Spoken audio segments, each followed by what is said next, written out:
Hello. नमस्कार दोस्तों, स्वागत है आपको Yashasvi bright future academy official YouTube channel पर।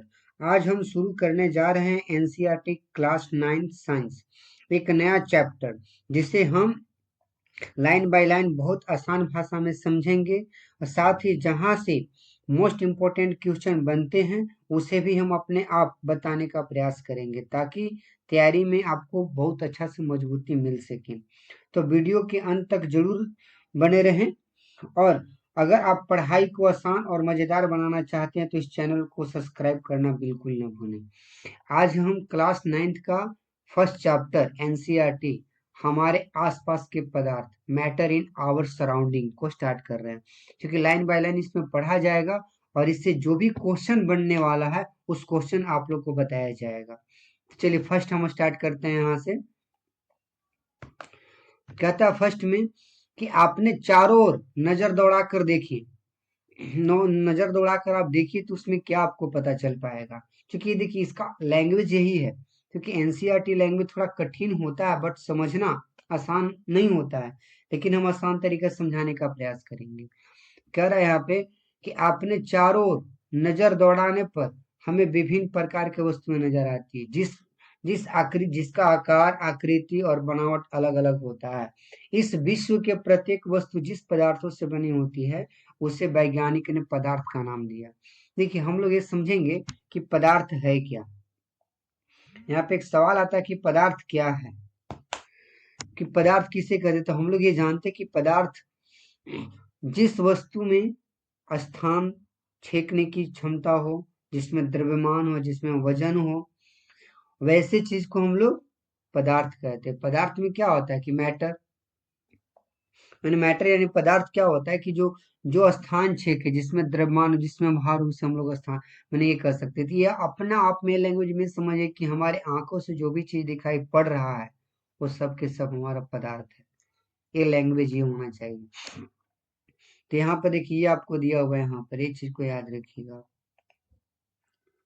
ये जो दिया हुआ है यहाँ पे देखिए विश्व पदार्थ नाम दिया। यहाँ पे देखिए हम हाईलाइट करते भी चल रहे कि यहाँ से समझने का प्रयास कीजिएगा। जिस हवा में हम श्वास लेते हैं, जो भोजन हम खाते हैं, पदार्थ, बादल, तारे, पौधे एवं पशु, यहाँ तक कि पानी की एक बूंद या रेत का एक कण, ये सभी पदार्थ हैं। देखिए ये सब जितना भी सब सारा चीज पदार्थ है, ये समझिएगा है। ये जितना भी सारा चीज दिखाई दे रहा है सबके सब हमारा एक पदार्थ है। पदार्थ के रूप में इस सबको जाना जाता है।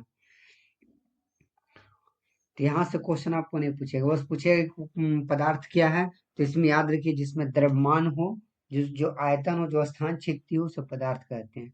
यानी कि दुनिया का हर चीज, जो भी चीज आपको दिखाई दे रहा है सबके सब हमारा पदार्थ है। ध्यान देने योग्य बात यह है कि ऊपर लिखी सभी वस्तुएं का द्रव्यमान, देखिए यहाँ पे क्या कहता है कि जिसमें द्रव्यमान है, ये द्रव्यमान है, और जिसमें आयतन है, ये दो चीज होना जरूरी है। वो तो ऑटोमेटिक पदार्थ ही होगा, जिसमें द्रव्यमान हो और जिसमें आयतन हो। दो चीज रहेगा तो पदार्थ होगा। तो ये नीचे लिखा हुआ है कि ऊपर लिखी हुई सभी वस्तुएं द्रव्यमान होता है और ये कुछ स्थान घेरती है, ये हमारा पदार्थ होता है। प्राचीन काल से मनुष्य अपने आसपास को समझने का प्रयास करता रहा। भारत के प्राचीन दार्शनिकों ने पदार्थ के 5 मूल तत्वों में वर्गीकृत किया। देखिए यहां से क्वेश्चन पूछा जाएगा। यहाँ देखिए भारत के प्राचीन, है ना, यहाँ पे देखिए भारत के प्राचीन दार्शनिकों ने पदार्थ को 5 मूल अवस्थाओं में वर्गीकृत किया, जिसे पंच तत्व कहा जाता है। अगर आपसे पूछे पंच तत्व कौन है, तो याद रखिएगा कि जो वैज्ञानिकों द्वारा, जो प्राचीन दार्शनिकों द्वारा पदार्थों के मूल 5 वर्गों में विभाजित किया गया, जिसे हम लोग पंच तत्व कहते हैं। ये पंच तत्व में कौन कौन आता है यदि याद रखिएगा। पंच तत्व में ये एक स्लोगन भी है, क्षिति जल पावक गगन समीरा पंच तत्व अधिबण शरीरा। ये हमारा 5 तत्वों से हमारा शरीर का भी निर्माण होता है। यानी कि दुनिया का जितने भी वस्तु है सब पांच पांच में ही आते हैं।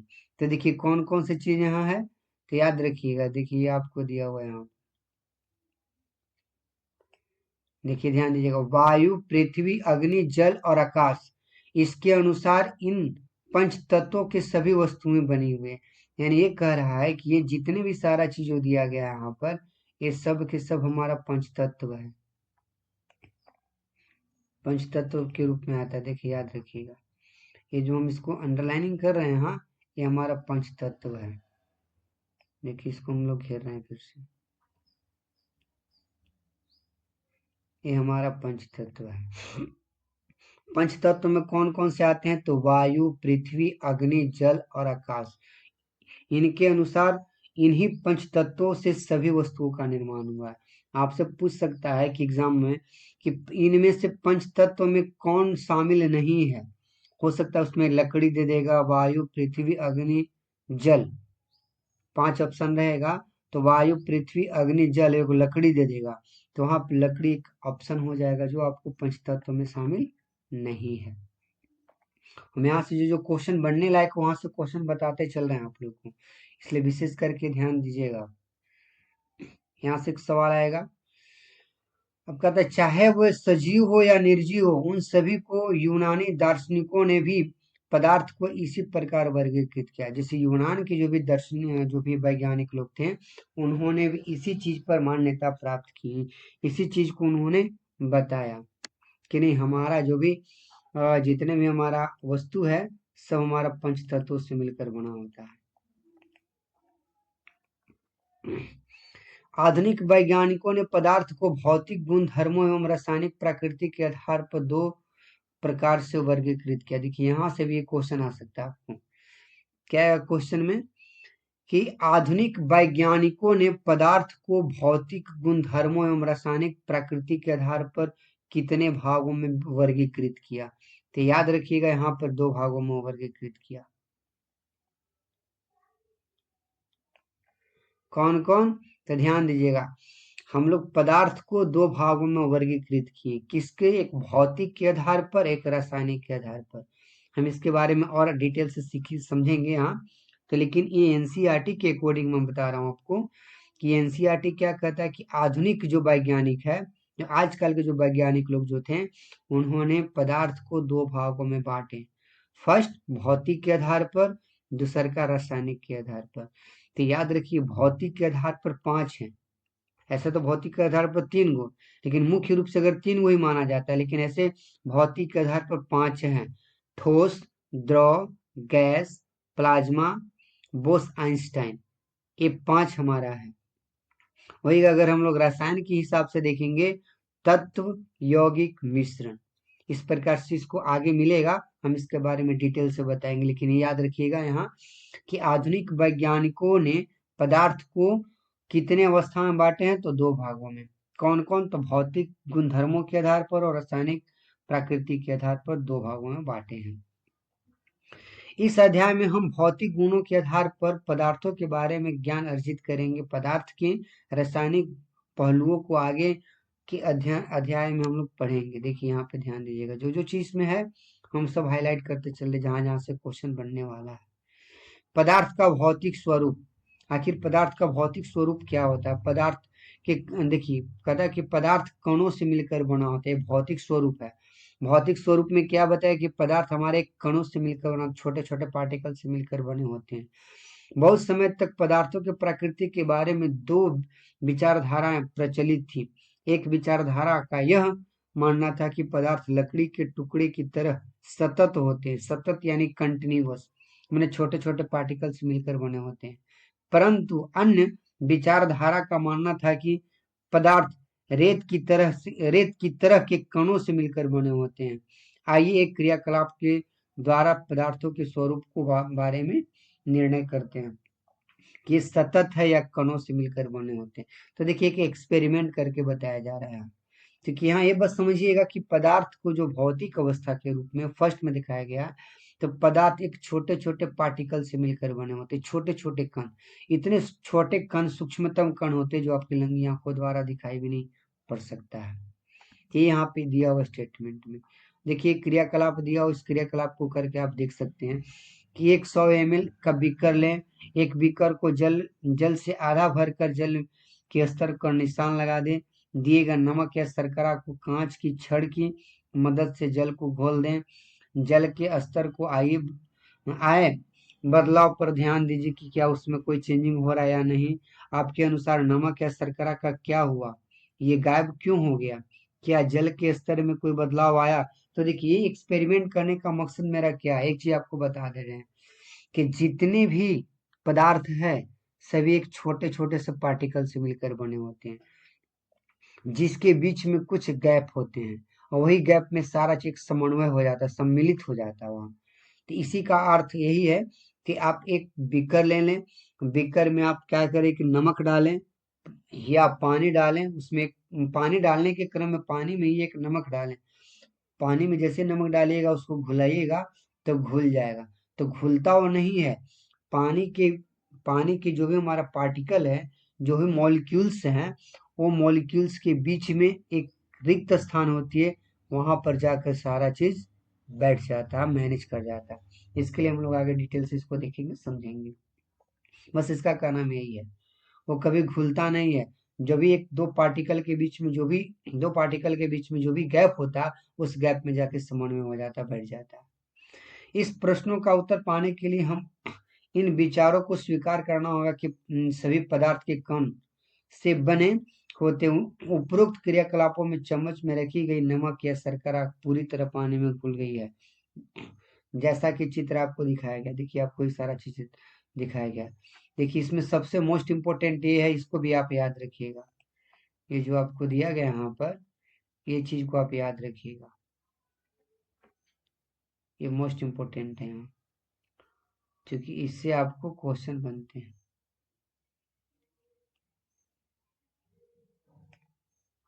क्या है, अंतरराष्ट्रीय मात्रक पद्धति के अनुसार आयतन का मात्रक क्या होता है, तो मीटर क्यूब में घन मीटर, याद रखिएगा। आयतन मापने का साधारण मात्रक क्या होता है, तो आयतन मापने का साधारण मात्रक लीटर को कहा जाता है। यहाँ से भी क्वेश्चन पूछ दिया जाता है। 1 लीटर बराबर कितना, तो 1 decimetre square, 1 decimetre cube. 1 litre बराबर 1000 ml, या 1 मीटर बराबर 1000 10⁻³ सेंटीमीटर क्यूब। ये चीज तीनों याद रखिए, तीनों में से क्वेश्चन घुमा घुमा के पूछे जाते हैं। चलिए देखिए, हम एक्सपेरिमेंट के थ्रू देखिए बताया जा रहा है यहाँ पर।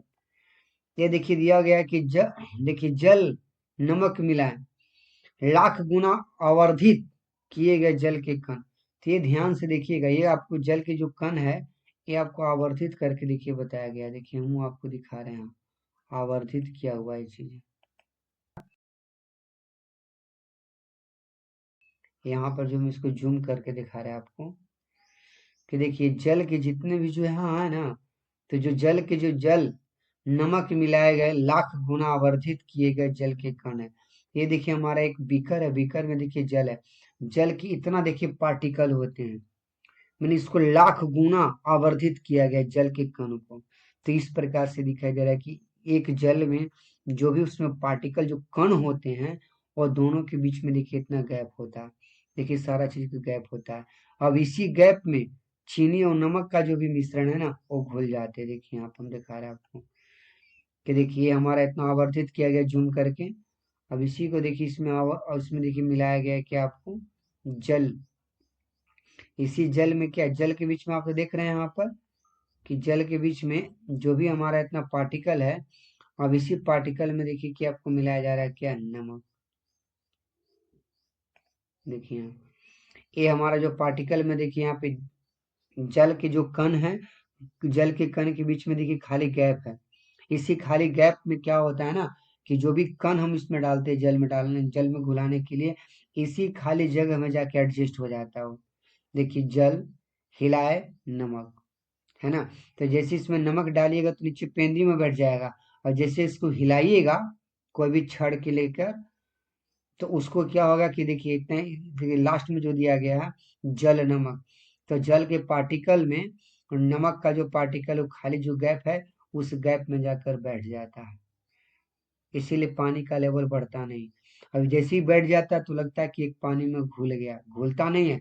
ये दोनों खाली जगह के बीच जो गैप होता है, उस गैप में जाकर बैठ जाता है। हम इसको पुनः अपने अवस्था में इसको लाते हैं।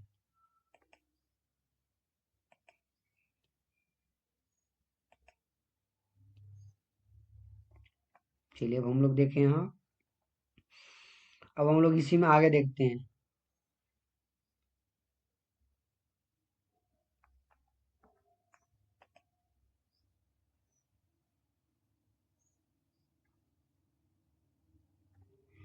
अब एक क्रियाकलाप करके आपको आगे भी देखिए दिखाया गया यहाँ पर कि पदार्थ के कण कितने छोटे होते हैं।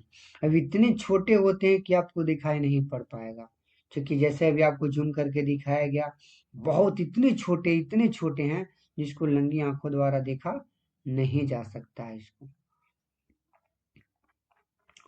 अब देखिए इसी में और एक क्रियाकलाप करके बताया जा रहा है यहाँ पे। एक एक्सपेरिमेंट को आप घर पे करके देख सकते हैं। क्या बताया गया कि पोटेशियम परमैंगनेट के दो दो या तीन क्रिस्टल को 100 ml पानी में घोल दें। इस घोल में लगभग 10 ml घोल निकालकर उसे 90 ml जल में मिला दें। फिर इस उपरोक्त घोल में 10 ml निकालकर उसे 90 ml जल में मिला दें।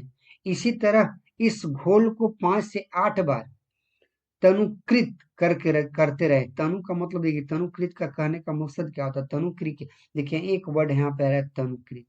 तो तनुकृत क्या होता है, ये चीज को समझ लीजिएगा। यहाँ से भी क्वेश्चन पूछे जा सकते हैं। तो तनु होता क्या है कि वैसा घोल जिसमें जल की मात्रा अत्यधिक हो और जो भी पदार्थ को मिलाएगा उसकी मात्रा कम हो, उसे हम लोग तनु कहते हैं। जैसे मान के चलते एक नमक है, नमक की मात्रा ज्यादा हो और पानी की मात्रा सॉरी नमक की मात्रा कम हो, पानी की मात्रा ज्यादा हो, तो उसे हम लोग कहेंगे तनुकृत। माने जिसमें जल की मात्रा ज्यादा हो और जो भी पदार्थ को मिलाया जा रहा है उसकी मात्रा कम हो, तो उसको तनुकृत का कहा तनु विलयन कहा जाता है। तो ये देखिए करके देखा जा रहा है कि एक्सपेरिमेंट है। पहले नंबर देखिए यहाँ पे आपको 100 ml हमारा जल है, इसमें कुछ नहीं मिलाएगा तो इसका देखिए कलर हमारा डिस्कलर है। लेकिन जैसे इसमें पोटेशियम परमैंगनेट KMnO4 जैसे अगर इसमें मिला देते हैं हम उसके छोटे से पार्टिकल, तो कि इसका देखिए कलर बैगनी कलर का हो गया। और इसमें से देखिए 10 ml निकाल कर इसमें मिलाया गया, इससे 10 ml निकाल कर इसमें मिलाया गया, 10 ml मिला कर इसमें मिलाया गया। तो इससे सिद्ध क्या होती है कि पोटेशियम परमैंगनेट का क्रिस्टल इतनी छोटे होती है, इतने सूक्ष्मतम कण होते हैं जिसका कैपेसिटी बहुत अत्यधिक होती है। इतने छोटे पार्टिकल होते हैं जिसको हम लोग नंगी आंखों द्वारा देख नहीं सकते हैं। तो वही देखिए उसी को यहाँ पे समझाया जा रहा है। देखिए अनुमान लगाए कि पदार्थ के कण कितने छोटे हैं।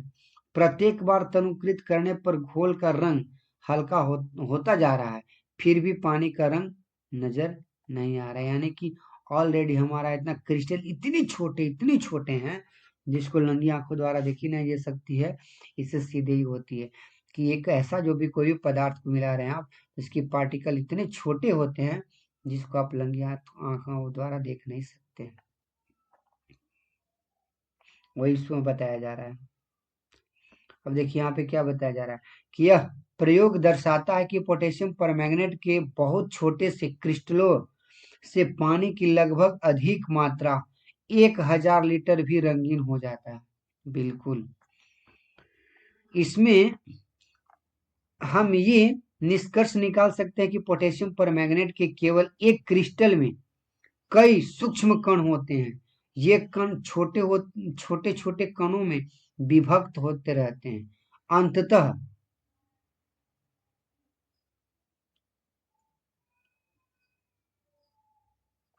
अंततः देखिए क्या कहता है, एक स्थिति में ये कण और छोटे भागों में विभक्त नहीं किए जा सकते हैं। यानी कि इसका एक लिमिटेशन होता है जहां तक छोटे कण को किया जा सकता है। अगर माइक्रोस्कोप है तो उसके जरिए आप देख सकते हैं, नहीं तो ऐसा नहीं देखा जा सकता है। वही कह सकते हमने कि एक पदार्थ का इतने कण छोटे होते हैं जो आप तो नंगी आंखों द्वारा नहीं देख सकते, लेकिन माइक्रोस्कोप के जरिए आप देख सकते हैं। कोई बता रहा है कि पोटेशियम परमैंगनेट की जगह 2 ml है ना डेटॉल को ले लीजिए। अब देखिए अगर हम पोटेशियम परमैंगनेट के तो खैर एक्सपेरिमेंट करके देखिए कि उसके पार्टिकल कितने छोटे होते हैं जो हम लोग नंगी आंखों द्वारा देख नहीं सकते हैं। लेकिन अब उसी के जगह पर हम लोग देख सकते हैं कि पोटेशियम परमैंगनेट की जगह पर 2 ml एक डिटॉल को ले लेते हैं। और डिटॉल को हम पानी में डालकर देखते हैं, छोटा सा 1000 लीटर, सॉरी, या 1 लीटर, 1 लीटर पानी में हम डिटॉल को 1-2 बूंद डालेंगे, 2 बूंद सिर्फ, तो लगातार तनुकृत होने पर भी उसकी महक हमेशा मिलती रहेगी। उसको क्या कीजिए कि हमेशा पानी फेरते रहिए, पानी फेरते रहिए। फेंटने के दौरान क्या आपको मिलेगा कि डिटोल का गंध आपको लास्ट तक मिलते रहेगा। इससे ये भी सिद्ध होता है कि डिटोल के जो भी पार्टिकल इतने छोटे होते, इतने छोटे होते हैं, जो आप मैंने कि खाली जाएगा ही नहीं। इससे आप यही सिद्ध होता है कि जितने भी पार्टिकल होते हैं उसका इतने सूक्ष्मतम कण होते हैं जो आप देख नहीं सकते।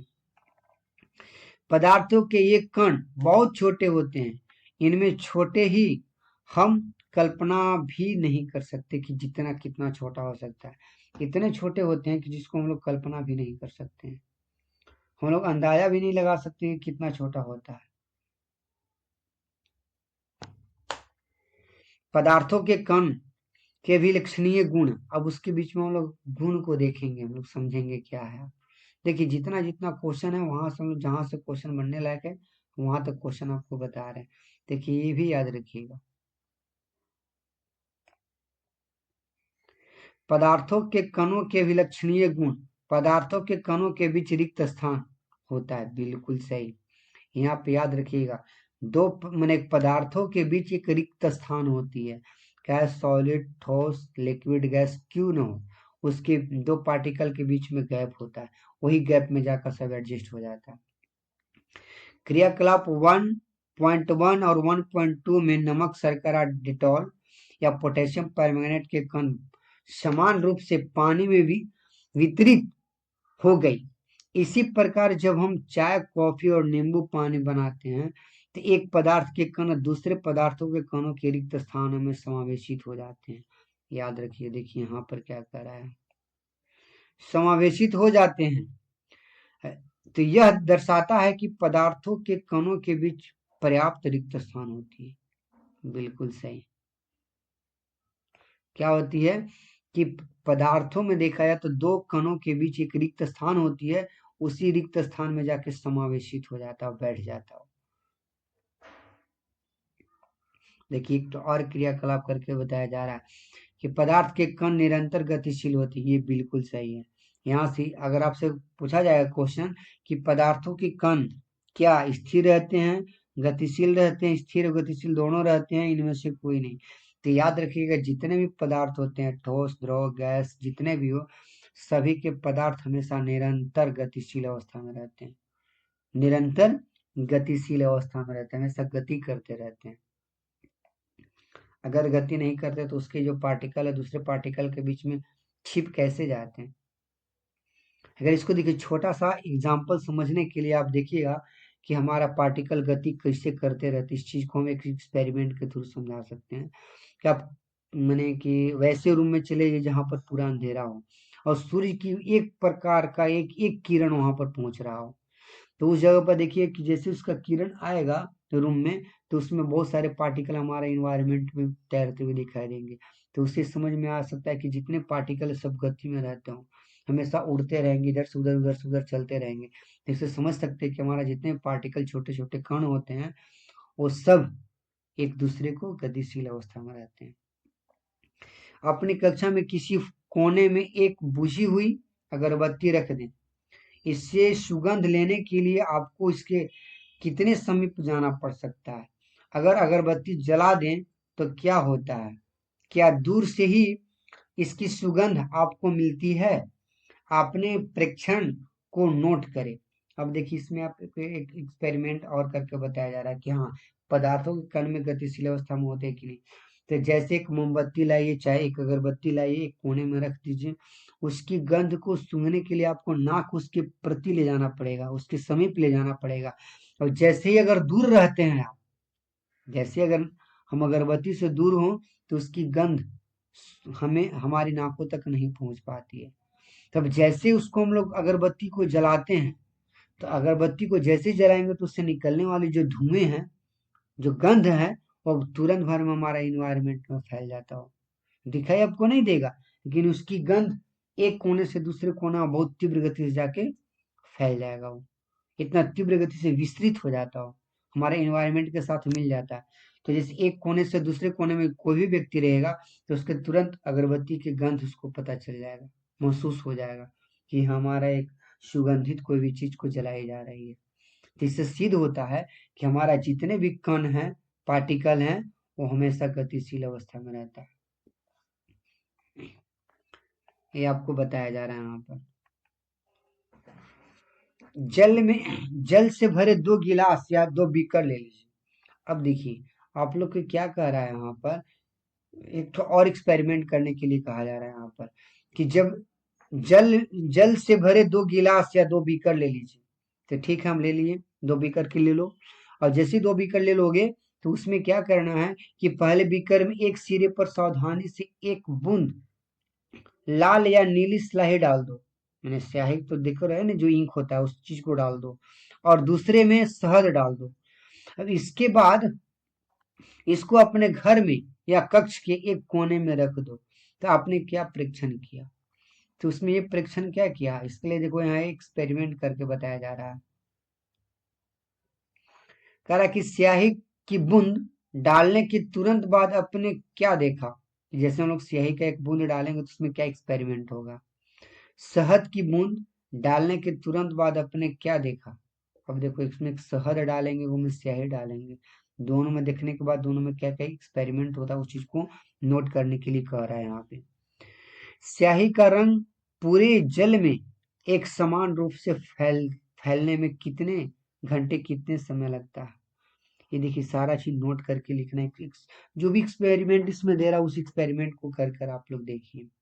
देखिए यहाँ पे बहुत सारे एक्सपेरिमेंट, इस एक्सपेरिमेंट को कर करके आप लोग देखिए, ये आप लोग के लिए एक्सपेरिमेंट किया जाता है। तो जैसे करने के बाद आपको क्या पता चलेगा कि जैसे उसमें रंगीन जो स्याही को डाला गया तो स्याही क्या होता है, पूरी पानी में फैल जाता हो। तो उसमें धीरे धीरे विसरण की प्रक्रिया सम्मिलित हो जाता है। और जो भी दो पार्टिकल के बीच में जो भी गैप रहता है उस गैप में जाकर मिल जाता है। अब देखिए एक तो और एक्सपेरिमेंट करके बताया जा रहा है कि एक गिलास में गर्म पानी ले और दूसरे में ठंडे पानी ले। गिलास में कॉपर सल्फेट या पोटेशियम परमैंगनेट का एक क्रिस्टल डाल दे, एक और रख दे, हिलाए नहीं। तो क्रिस्टल को सतह पर बैठने दें। गिलास में ठोस क्रिस्टल के ठीक ऊपर क्या दिखाई देता है।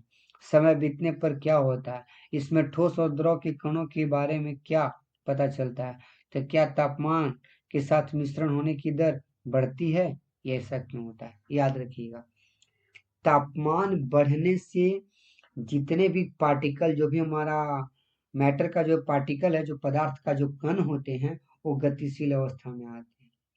जितने भी पदार्थ हैं उसको जैसे हीट कीजिएगा तो उसके कण हमेशा गतिशील अवस्था में आ जाते हैं। और जैसी गतिशील अवस्था में आएगा तो अपना से तीव्र गति से काम करना प्रारंभ कर देता है। किसी भी चीज को अपने अपने आप में घोलने की क्षमता उसमें बढ़ जाती है। तो याद रखिए तापमान के ऊपर भी डिपेंड करता है। जैसे तापमान बढ़ेगा तो उसकी पार्टिकल के कण की गति भी बढ़ जाएगा और जल्दी से घुलने की प्रक्रिया संभव हो जाती है। जैसे कि आप देखे होंगे कि एक हम लोग चाय को गर्म करते हैं तो चाय में जैसे जैसे चाय बनाने के क्रम में जैसे कतली में आप पानी को लेते हैं, उसमें गर्म करते हैं पानी को, उसमें जैसे चीनी को डालते हैं। अब एक अलग जो ठंडी पानी उसमें चीनी को डालिए और दोनों को छोड़ दीजिए, ऊपर हीट होने दीजिए, ऊपर छोड़ दीजिए ऐसे ही। तो देखिए कि जैसे हीट होगा तो उसकी पार्टिकल इतनी तीव्र गति से काम करेंगे कि चीनी तुरंत भर में गायब हो जाएगा। और जो ऐसे जो पानी नॉर्मल पानी उसमें जो चीनी को डालिएगा तो उसको घुलने में समय लग पाएगा।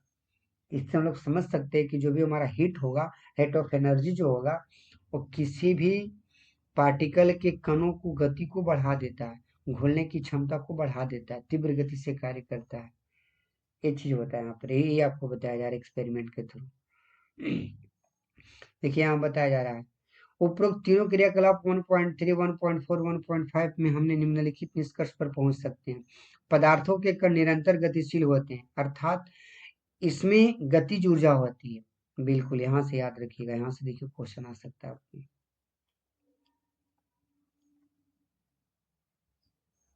ये जो है यहाँ से आया क्वेश्चन कि पदार्थ के कण निरंतर गतिशील होते हैं। आपसे सवाल आएगा कि पदार्थ के कण क्या गतिशील होते हैं, तो यस, अर्थात उसमें गतिज ऊर्जा होती है। बिल्कुल।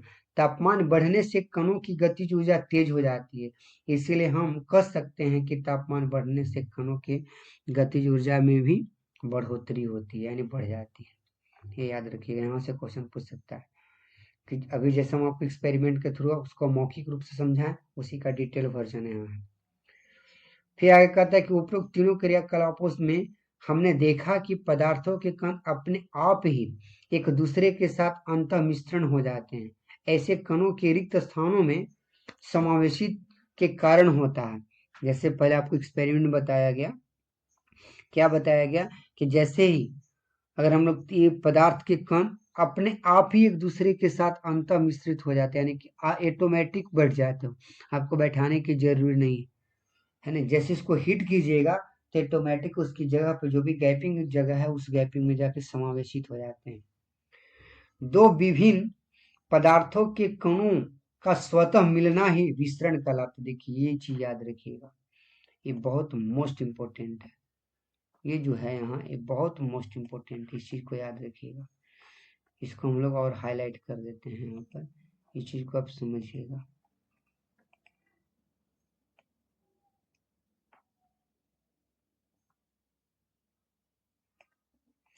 ये चीज जो आपको दिखाई दे रहा है ना, ये बहुत मोस्ट इम्पोर्टेंट है। दो विभिन्न पदार्थों के कणों को स्वतः मिल जाना ही विसरण कहलाता है। विसरण का मतलब क्या होता है कि स्वतः मिलना, मैंने दो पदार्थों के कणों को आपस में स्वतः मिलने की प्रक्रिया को विसरण कहते हैं। ये मोस्ट इम्पोर्टेंट है। हमें यह भी पता चलता है कि गर्म करने पर विसरण विसरण तेज हो जाता है। ऐसा क्यों? बिल्कुल, हम लोग जैसे किसी भी चीज को गर्म करते हैं तो तीव्र गति से वो क्या होता है, गमन करने लगता है, उसके पार्टिकल जो है तीव्र गति से कार्य करना स्टार्ट हो जाता है। तो गर्म करने से उसकी कणों में बढ़ोतरी हो जाती है, उसकी जो कण है वो तीव्र गति से काम करना प्रारंभ हो जाता है, उसमें भी गति आ जाता है। आगे हम लोग देखते हैं। देखिए एनसीईआरटी जितना एग्जाम्पल दिया और इसमें एक्सपेरिमेंट को कर करके आप लोग देखिए। पदार्थों के कण एक दूसरे को आकर्षित करता है, बिल्कुल सही है। पदार्थों के कण एक दूसरे को आकर्षित नहीं करता, तो जो भी ठोस चीज है तो ठोस चीज को आप तोड़ नहीं पाते। ठोस चीज इतने कठिन हुआ, इतने हार्ड होता है जिसको तोड़ने में मुश्किल होती है। तो उसमें होता क्या है कि एक कण दूसरे कण को आकर्षित, मैंने इतना आकर्षण शक्ति उसमें ज्यादा होता है, जिसके कारण एक दूसरे से जुड़े हुए रहते हैं। इस क्रियाकलाप को करने के लिए देखिए एक और एक्सपेरिमेंट दिया हुआ है। इस खेल को एक मैदान में खेले। आगे बताया गया इस ढंग में 4 समूह बनाकर मानव श्रृंखला बनाई। पहला समूह बिहू नर्तकियों की तरह एक दूसरे से को पीछे से कसकर पकड़ लें। ये देखिए एक्सपेरिमेंट है। एक्सपेरिमेंट से क्या हमको माने कि समझ में आता है, देखिए एक्सपेरिमेंट करके आप लोग देखिएगा। ये एक्सपेरिमेंट क्या आपको बताने जा रहा है? एक्सपेरिमेंट यह बताएगा कि एक व्यक्ति दूसरे व्यक्ति को जैसे हम लोग पकड़ेंगे तो एक यूनिटी हो जाएगा, उसमें एक तरीके से गुण आ जाता है, आकर्षण शक्ति आ जाता है, जिसके थ्रू उसको आप बांध के रख सकते हैं, वो तोड़ना मुश्किल हो जाएगा। ये चीज आपको बात बता रहा है। तो उसी तरह से जितने भी ठोस पार्टिकल हैं, ठोस जो है, ठोस के पार्टिकल के बीच में जो आकर्षण शक्ति बहुत तीव्र होती है, बहुत जबरदस्त होती है, वो चीज को इंडिकेट किया जा रहा है यहाँ पर। देखिए लास्ट एक्सपेरिमेंट को हम लोग देख लेते हैं। एक लोहे की कील, एक चौक या एक टुकड़े को रबर एक रबर बैंड ले, इन पर हथौड़ा मारकर, काट कर या खींच कर उसको भंगुर करने का प्रयास। देखिए भंगुर का मतलब क्या होता है?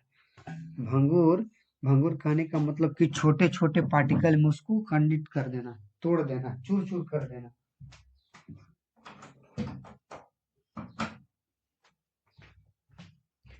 मैंने छोटे छोटे चीजों में पार्टिकल में चेंज कर देना, चूर चूर कर देना, ही भंगुर कहलाता है। भंगुर का मतलब चूर चूर हो जाता है, हो जाना।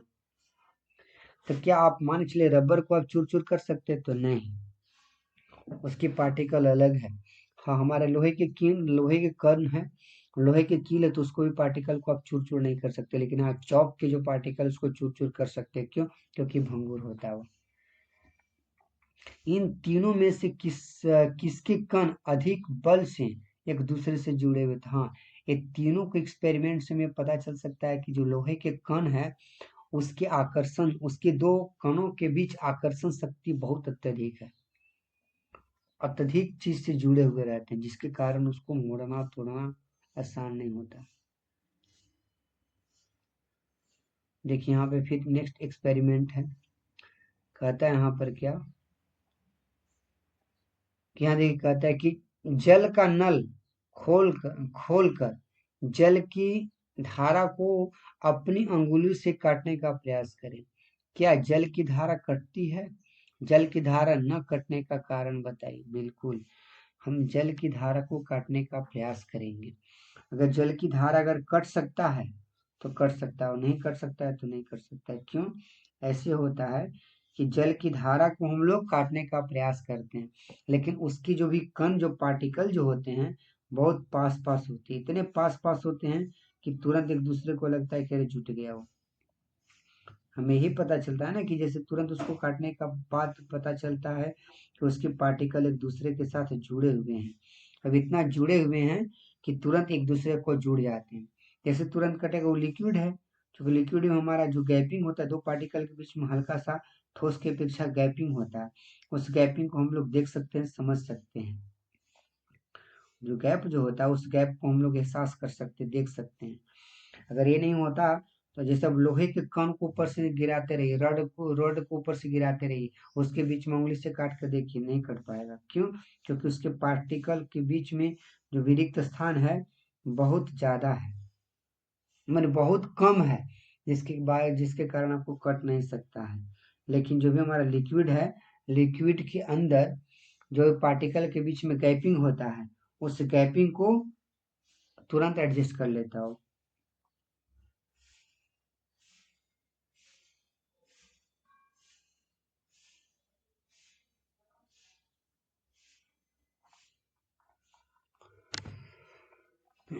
तो देखिए आगे ही दिए रहा है यहाँ पर, उपरोक्त तीनों क्रियाकलापों को सुलझाते हैं, सुलझाने की पदार्थ के कणों के बीच एक बल कार्य करता है। यह बल कणों के रखता है एक साथ बनाए रखता है। इस आकर्षण बल का सामर्थ्य प्रत्येक पदार्थों को अलग अलग होता है। अब देखिए हम लोग जितना भी सारा चीज बताएं, गैस के भी एक कण है, एक दूसरे के बीच में आकर्षण बल होती है, द्रव का भी होता है और ठोस का भी होता है, सबका होता है। तो सबसे ज्यादा आकर्षण बल अगर कहा जाएगा कि सबसे ज्यादा आकर्षण बल किसका होता है, तो याद रखिएगा ठोस का, उससे कम द्रव का, उससे कम गैस का।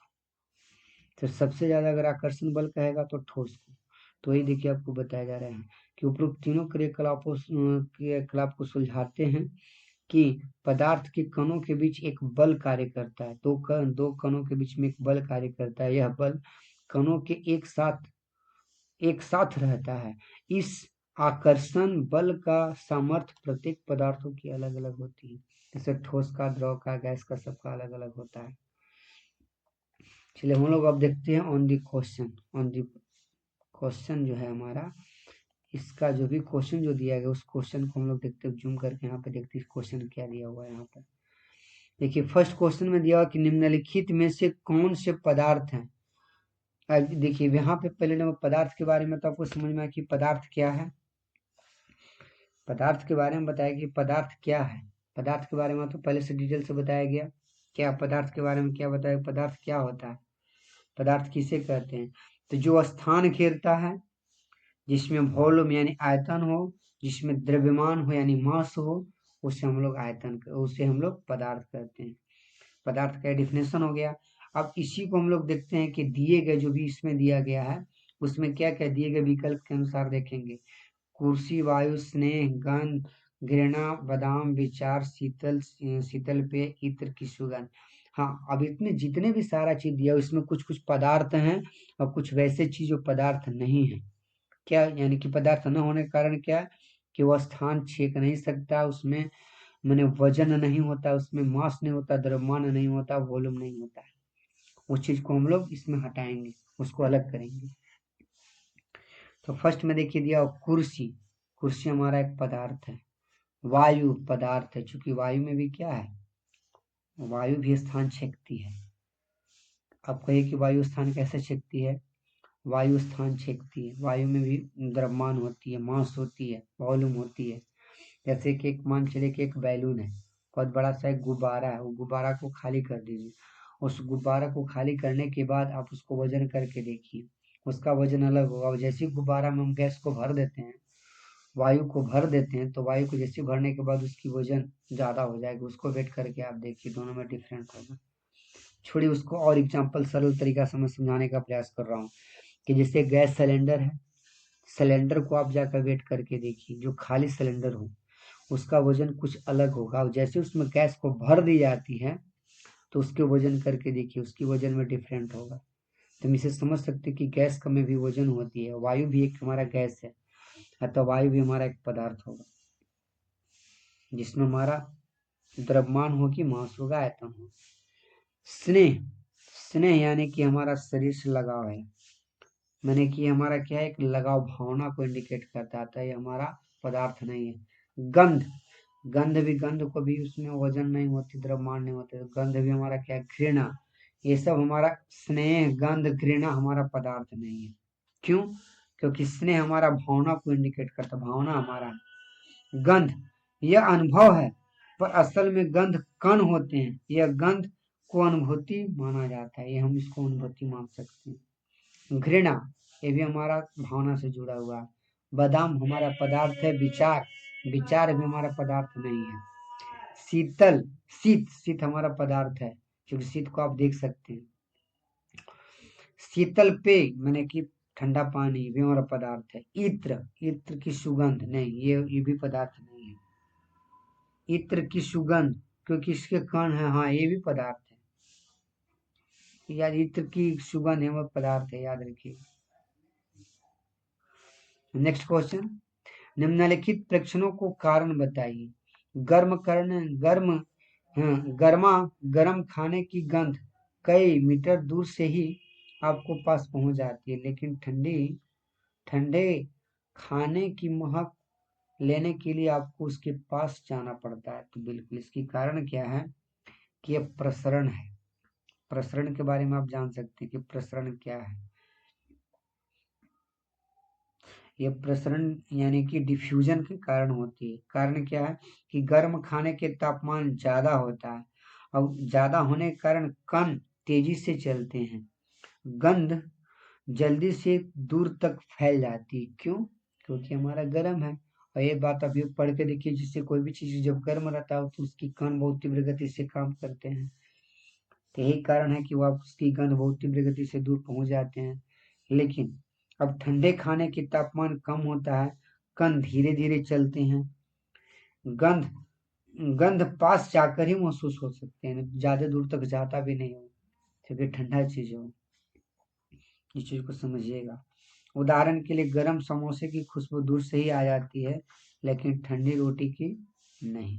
ये मैं एग्जांपल देके अपने आप से समझाने का प्रयास कर रहा हूँ। अब कहता है कि स्विमिंग पूल में गोताखोर पानी काट पाता है, इससे पदार्थों का कौन सा गुण प्रेक्षित होता है? बिल्कुल, ये बहुत अच्छा इंपॉर्टेंट क्वेश्चन है। इसमें पदार्थों का गुण पता चलता है। क्या गुण? कणों के बीच आकर्षण बल, फोर्स ऑफ अट्रैक्शन, यानी कि पदार्थों के कणों के बीच आकर्षण बल को इंडिकेट करता है। कारण क्या है कि पानी के कण आपस में जुड़े रहते हैं, ये बिल्कुल सही है, लेकिन उसकी कण थोड़ा दूर दूर पर होते हैं, ठोस की अपेक्षा दूर पर होते हैं। जबकि गोताखोर अंदर जाता है, उसके कण, उसके इन कणों को हटाना, हटाना पड़ता है, यानी कि काटता हो, काटता जैसे, तो उसकी जो खाली जगह, जो गैप है एक दूसरे कण के बीच में, उस गैप में थोड़ा एडजस्टमेंट हो जाता हो, जिसके कारण गैप जो रहता है ना, उस गैप को मैनेज कर दिया जाता हो। इसीलिए काटने जैसे लगता हो। जैसे पानी को हम लोग करेंगे तो कैसे कर सकते हैं कि उसके, जस्ट आपको बताया इसमें कि पानी के जो भी कण के बीच में गैप होता है, और सबसे ज्यादा हमारा क्या होता है गैप, गैस में। इसके बाद ठोस में ना मात्रा की गैपिंग होता है, किसमें? सॉलिड में। तो आप समझ सकते कि हमारा जो द्रव है उसमें गैप होता है दो कणों के बीच में, तो जैसे तैराक लोग उसमें जाते हैं तो जैसे उसको पकड़ते हैं तो जो खाली जगह जो गैप है वो गैप में एक अणु दूसरे अणु के बीच बहुत पास चले जाते हैं। तो जैसे गैप में जाएंगे तो ऑटोमेटिक कि वहां पर जगह बन जाएगा, तो आदमी लोग तैराकी करना प्रारंभ कर देता है। पदार्थों के कणों के बीच आकर्षण बल होता है जिसके कारण उसको देखा जा सकता है, बहुत कम होती है ठोस की अपेक्षा। लास्ट क्वेश्चन, पदार्थों के कणों की क्या विशेषताएं होती है? बिल्कुल, पदार्थ के कणों की विशेषताएं हैं, बहुत छोटे होते हैं, मैंने इतने इसकी पार्टिकल बहुत छोटे हो जिसको नंगी आंखों द्वारा देखा नहीं जा सकता। उदाहरण के लिए चीनी पानी में घुल जाती है, दिखाई नहीं पड़ता। कारण सेकंड, कणों के बीच खाली स्थान होता है, बिल्कुल सही है। उदाहरण के लिए पानी में नमक को घुल जाना, अगर खाली जगह रहता तो उसी में जाकर नमक बैठ जाता। अभी आपको एक्सपेरिमेंट करके बताया गया। कण लगातार गति करने के कारण भी क्या है कि सुगंध, इत्र की सुगंध फैल जाती। क्यों? क्योंकि हमारा जो भी पार्टिकल जो है हमारा गतिशील अवस्था में रहते हैं। अगर गतिशील अवस्था में नहीं रहते तो यहाँ पर अगर सेंट मारने के बाद दूसरे व्यक्ति को महक पता ही नहीं चल पाता। क्यों? क्योंकि इसके पार्टिकल हमारे एनवायरनमेंट में फैलते रहता हो, गति करते रहता है। कणों के बीच आकर्षण बल होता है, बिल्कुल कणों के बीच आकर्षण बल होती है। क्यों होती है?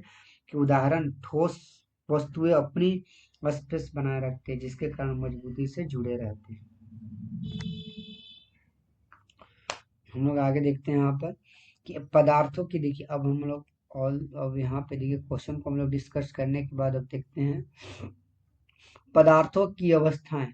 हम लोग देख सकते हैं, देखिए पदार्थ अपने अपने आसपास के पदार्थों को ध्यान से देखें और ये कितने प्रकार के होते हैं।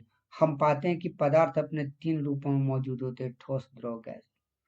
पदार्थ की ये तीनों अवस्थाएं उनके कणों के विभिन्न विशेषताओं के आधार पर वर्गीकृत किया गया है।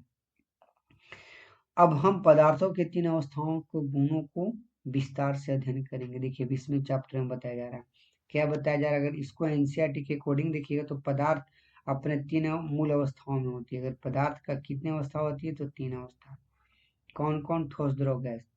लेकिन अगर पूछा जाए कि पदार्थ को कितने वर्गों में विभाजित किया गया तो 5 वर्गों में। कौन कौन? तो याद रखिएगा आपको, ठोस, द्रव, गैस, प्लाज्मा और बोस आइंस्टाइन। और इसके बारे में डिटेल से आगे बताया जाएगा। तो देखिए ठोस के बारे में बताया जा रहा है यहाँ पर कि ठोस अवस्था क्रियाकलाप में आपको दिया गया कि ठोस अवस्था में क्या है। निम्नलिखित वस्तुओं को एकत्रित करे, पेन, किताब, सुई और लकड़ी की छड़, है ना। ये सारा चीज को इकट्ठा करने के लिए देखा जाए तो ये सब जितने भी सारा चीज हमारा ठोस है। इन वस्तुओं को चारों को पेंसिल घुमा, देखिए यहाँ पे कहता है इन वस्तुओं के चारों ओर पेंसिल घुमाकर इनके आकार को रेखांकित कीजिए। क्या इन सभी का निश्चित आकार, स्पष्ट सीमाएं तथा स्थिर आयतन है? तो बिल्कुल है। आकार भी इसका निश्चित है, आयतन भी निश्चित है, इसका सीमा भी निश्चित होगा। इस पर हथौड़ा मारने, खींचने या गिराने से क्या होता है? ये चकनाचूर हो जाएगा। क्या इसका एक दूसरे से विसरण होगा? विसरण संभव है? तो नहीं, विसरण संभव नहीं होगा। बल लगाकर इसकी संपीड़ता करने का प्रयास करें, क्या इसका संपीड़न होता है? तो नहीं। क्यों नहीं होगा? क्योंकि इसके कण हमारा ठोस में इसकी मॉलिक्यूल्स जो कण होते हैं बहुत पास पास होते हैं। तो देखिए एक्सपेरिमेंट खुद करके देख सकते हैं आप। देखिए जहां यहाँ से क्वेश्चन पूछे जाते हैं उस क्वेश्चन को हम डिटेल से बता दे रहे हैं, आप इस चीज को समझिएगा। उपरोक्त सभी उदाहरण ठोस के हैं। हम देख सकते हैं कि इन सभी का एक निश्चित आकार, स्पष्ट सीमाएं तथा स्थिर आयतन यानी कि नगण्य संपीड़ता।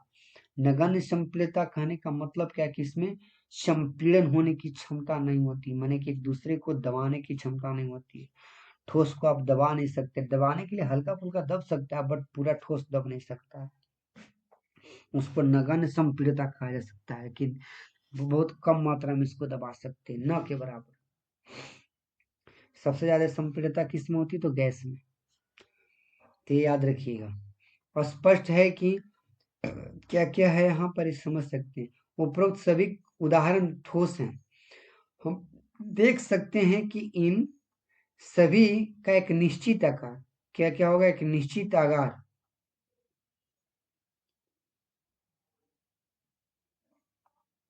देखिए एक निश्चित आकार, स्पष्ट सीमाएं तथा स्थिर स्थिर आयतन यानी नगण्य संपीड़िता होती है। बाह्य बल लगाने पर भी ठोस अपने आकार को बनाए रखते हैं। बल लगाने पर ठोस टूट सकते हैं लेकिन अपना आकार नहीं बदल सकता है, इसीलिए यह दृढ़ होता है। ठोस क्या होता है? ठोस एक दृढ़ होता है। आपसे पूछा जाए क्या हमारा लिक्विड दृढ़ होता है, तो नहीं। ठोस हमारा क्या होता है? एक दृढ़ होता है, इस चीज को समझिएगा। और टूट सकता है लेकिन अपना आकार जो है वही आकार में रहेगा।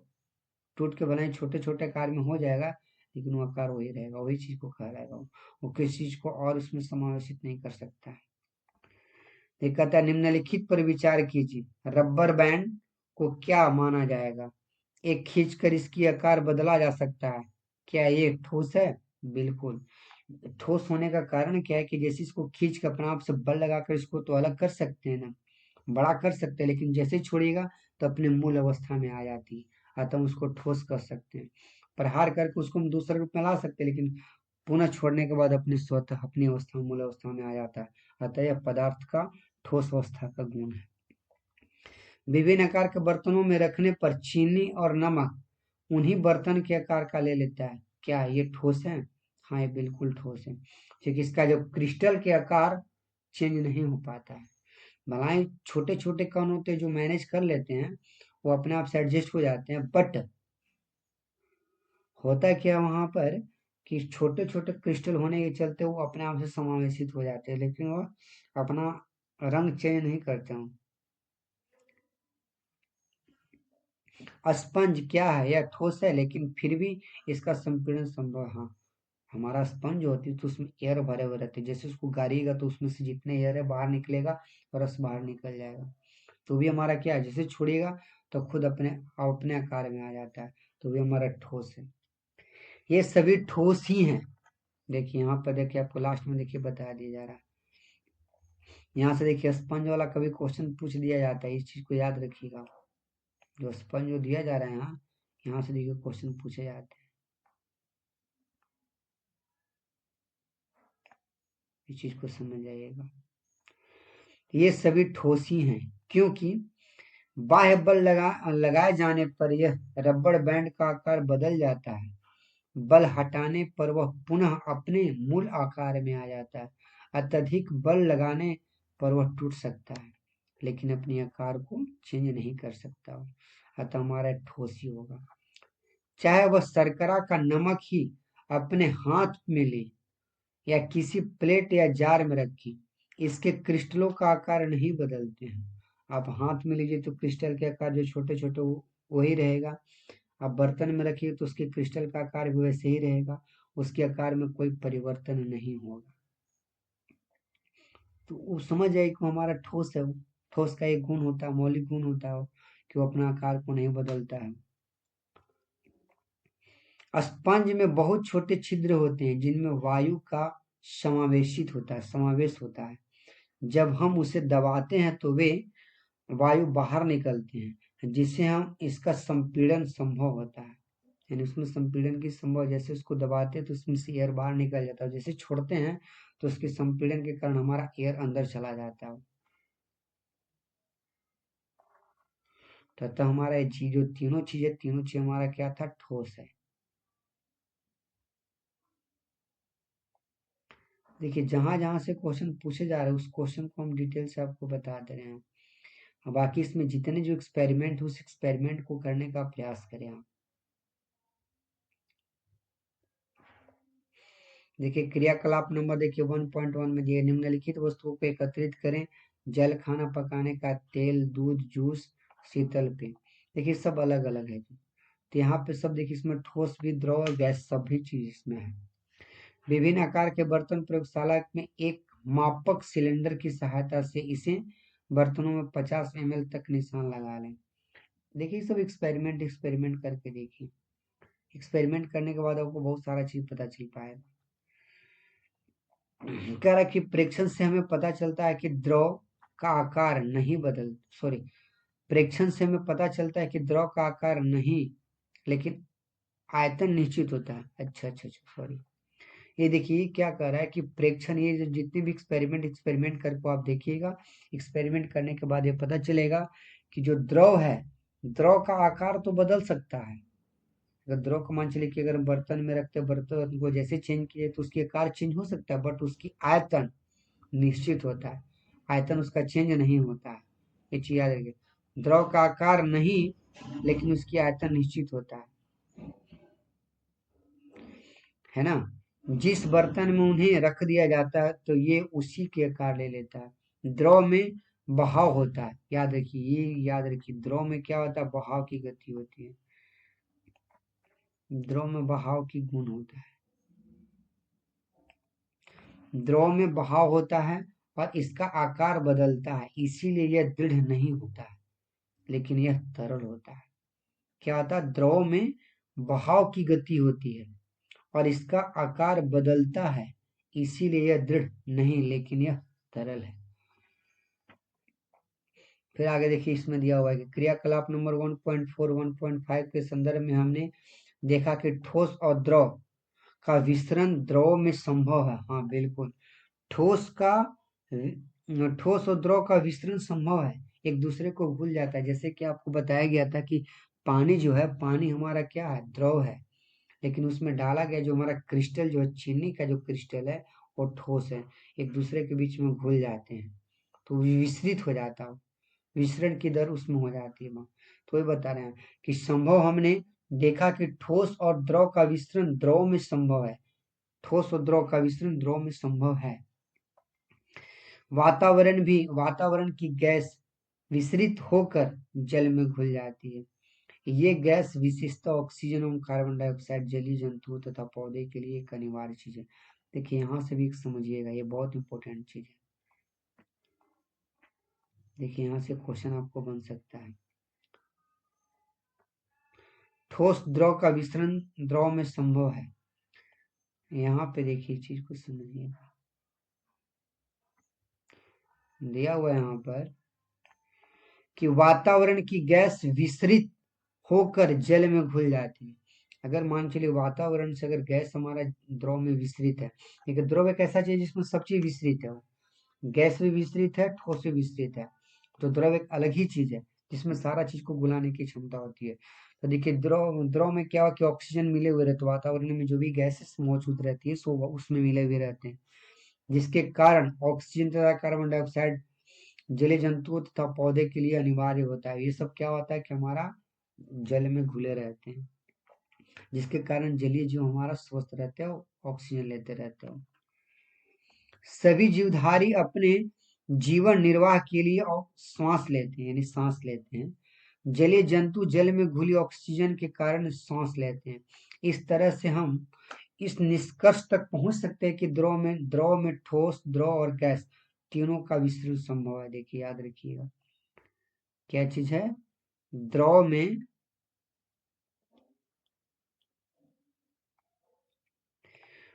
में ठोस, द्रव और गैस तीनों का विस्तरण संभव है, द्रव में सिर्फ, याद रखिएगा।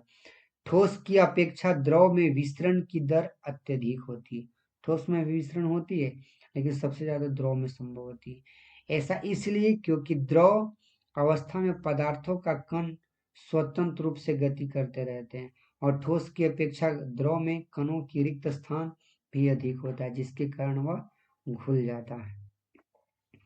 ऐसा इसलिए होता है क्योंकि द्रव अवस्था में पदार्थों का कण स्वतंत्र होता हो, एक दूसरे को घुलाने के लिए स्वतंत्र होता हो, स्वतंत्र गति से गति करते रहते हैं, और ठोस की कण अपेक्षा द्रव के कणों में रिक्त स्थान अधिक। हाँ ये तो जानते हैं कि ठोस में दो कणों के बीच रिक्त स्थान बहुत कम होते हैं, लेकिन द्रव में रिक्त स्थानों के बीच बहुत कम, माने कि दूर होते हैं ठोस की अपेक्षा।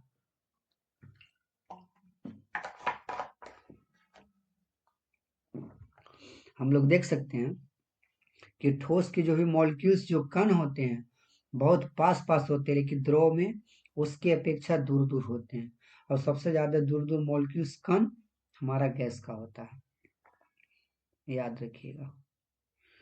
और हम लोग आगे देखते हैं यहाँ पर।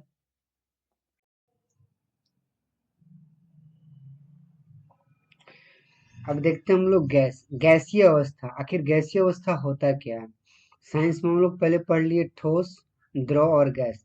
यानी कि ये एनसीईआरटी के अकॉर्डिंग दिया गया क्लास 9th में कि ठोस, द्रव, गैस। गैस के बारे में हम लोग समझेंगे, क्योंकि इस द्रव के बारे में समझ गए कि द्रव के जो भी मॉलिक्यूल्स जो है, जो छोटे छोटे जो कण होते हैं, वो कुछ कुछ डिस्टेंस फॉलो करते हैं।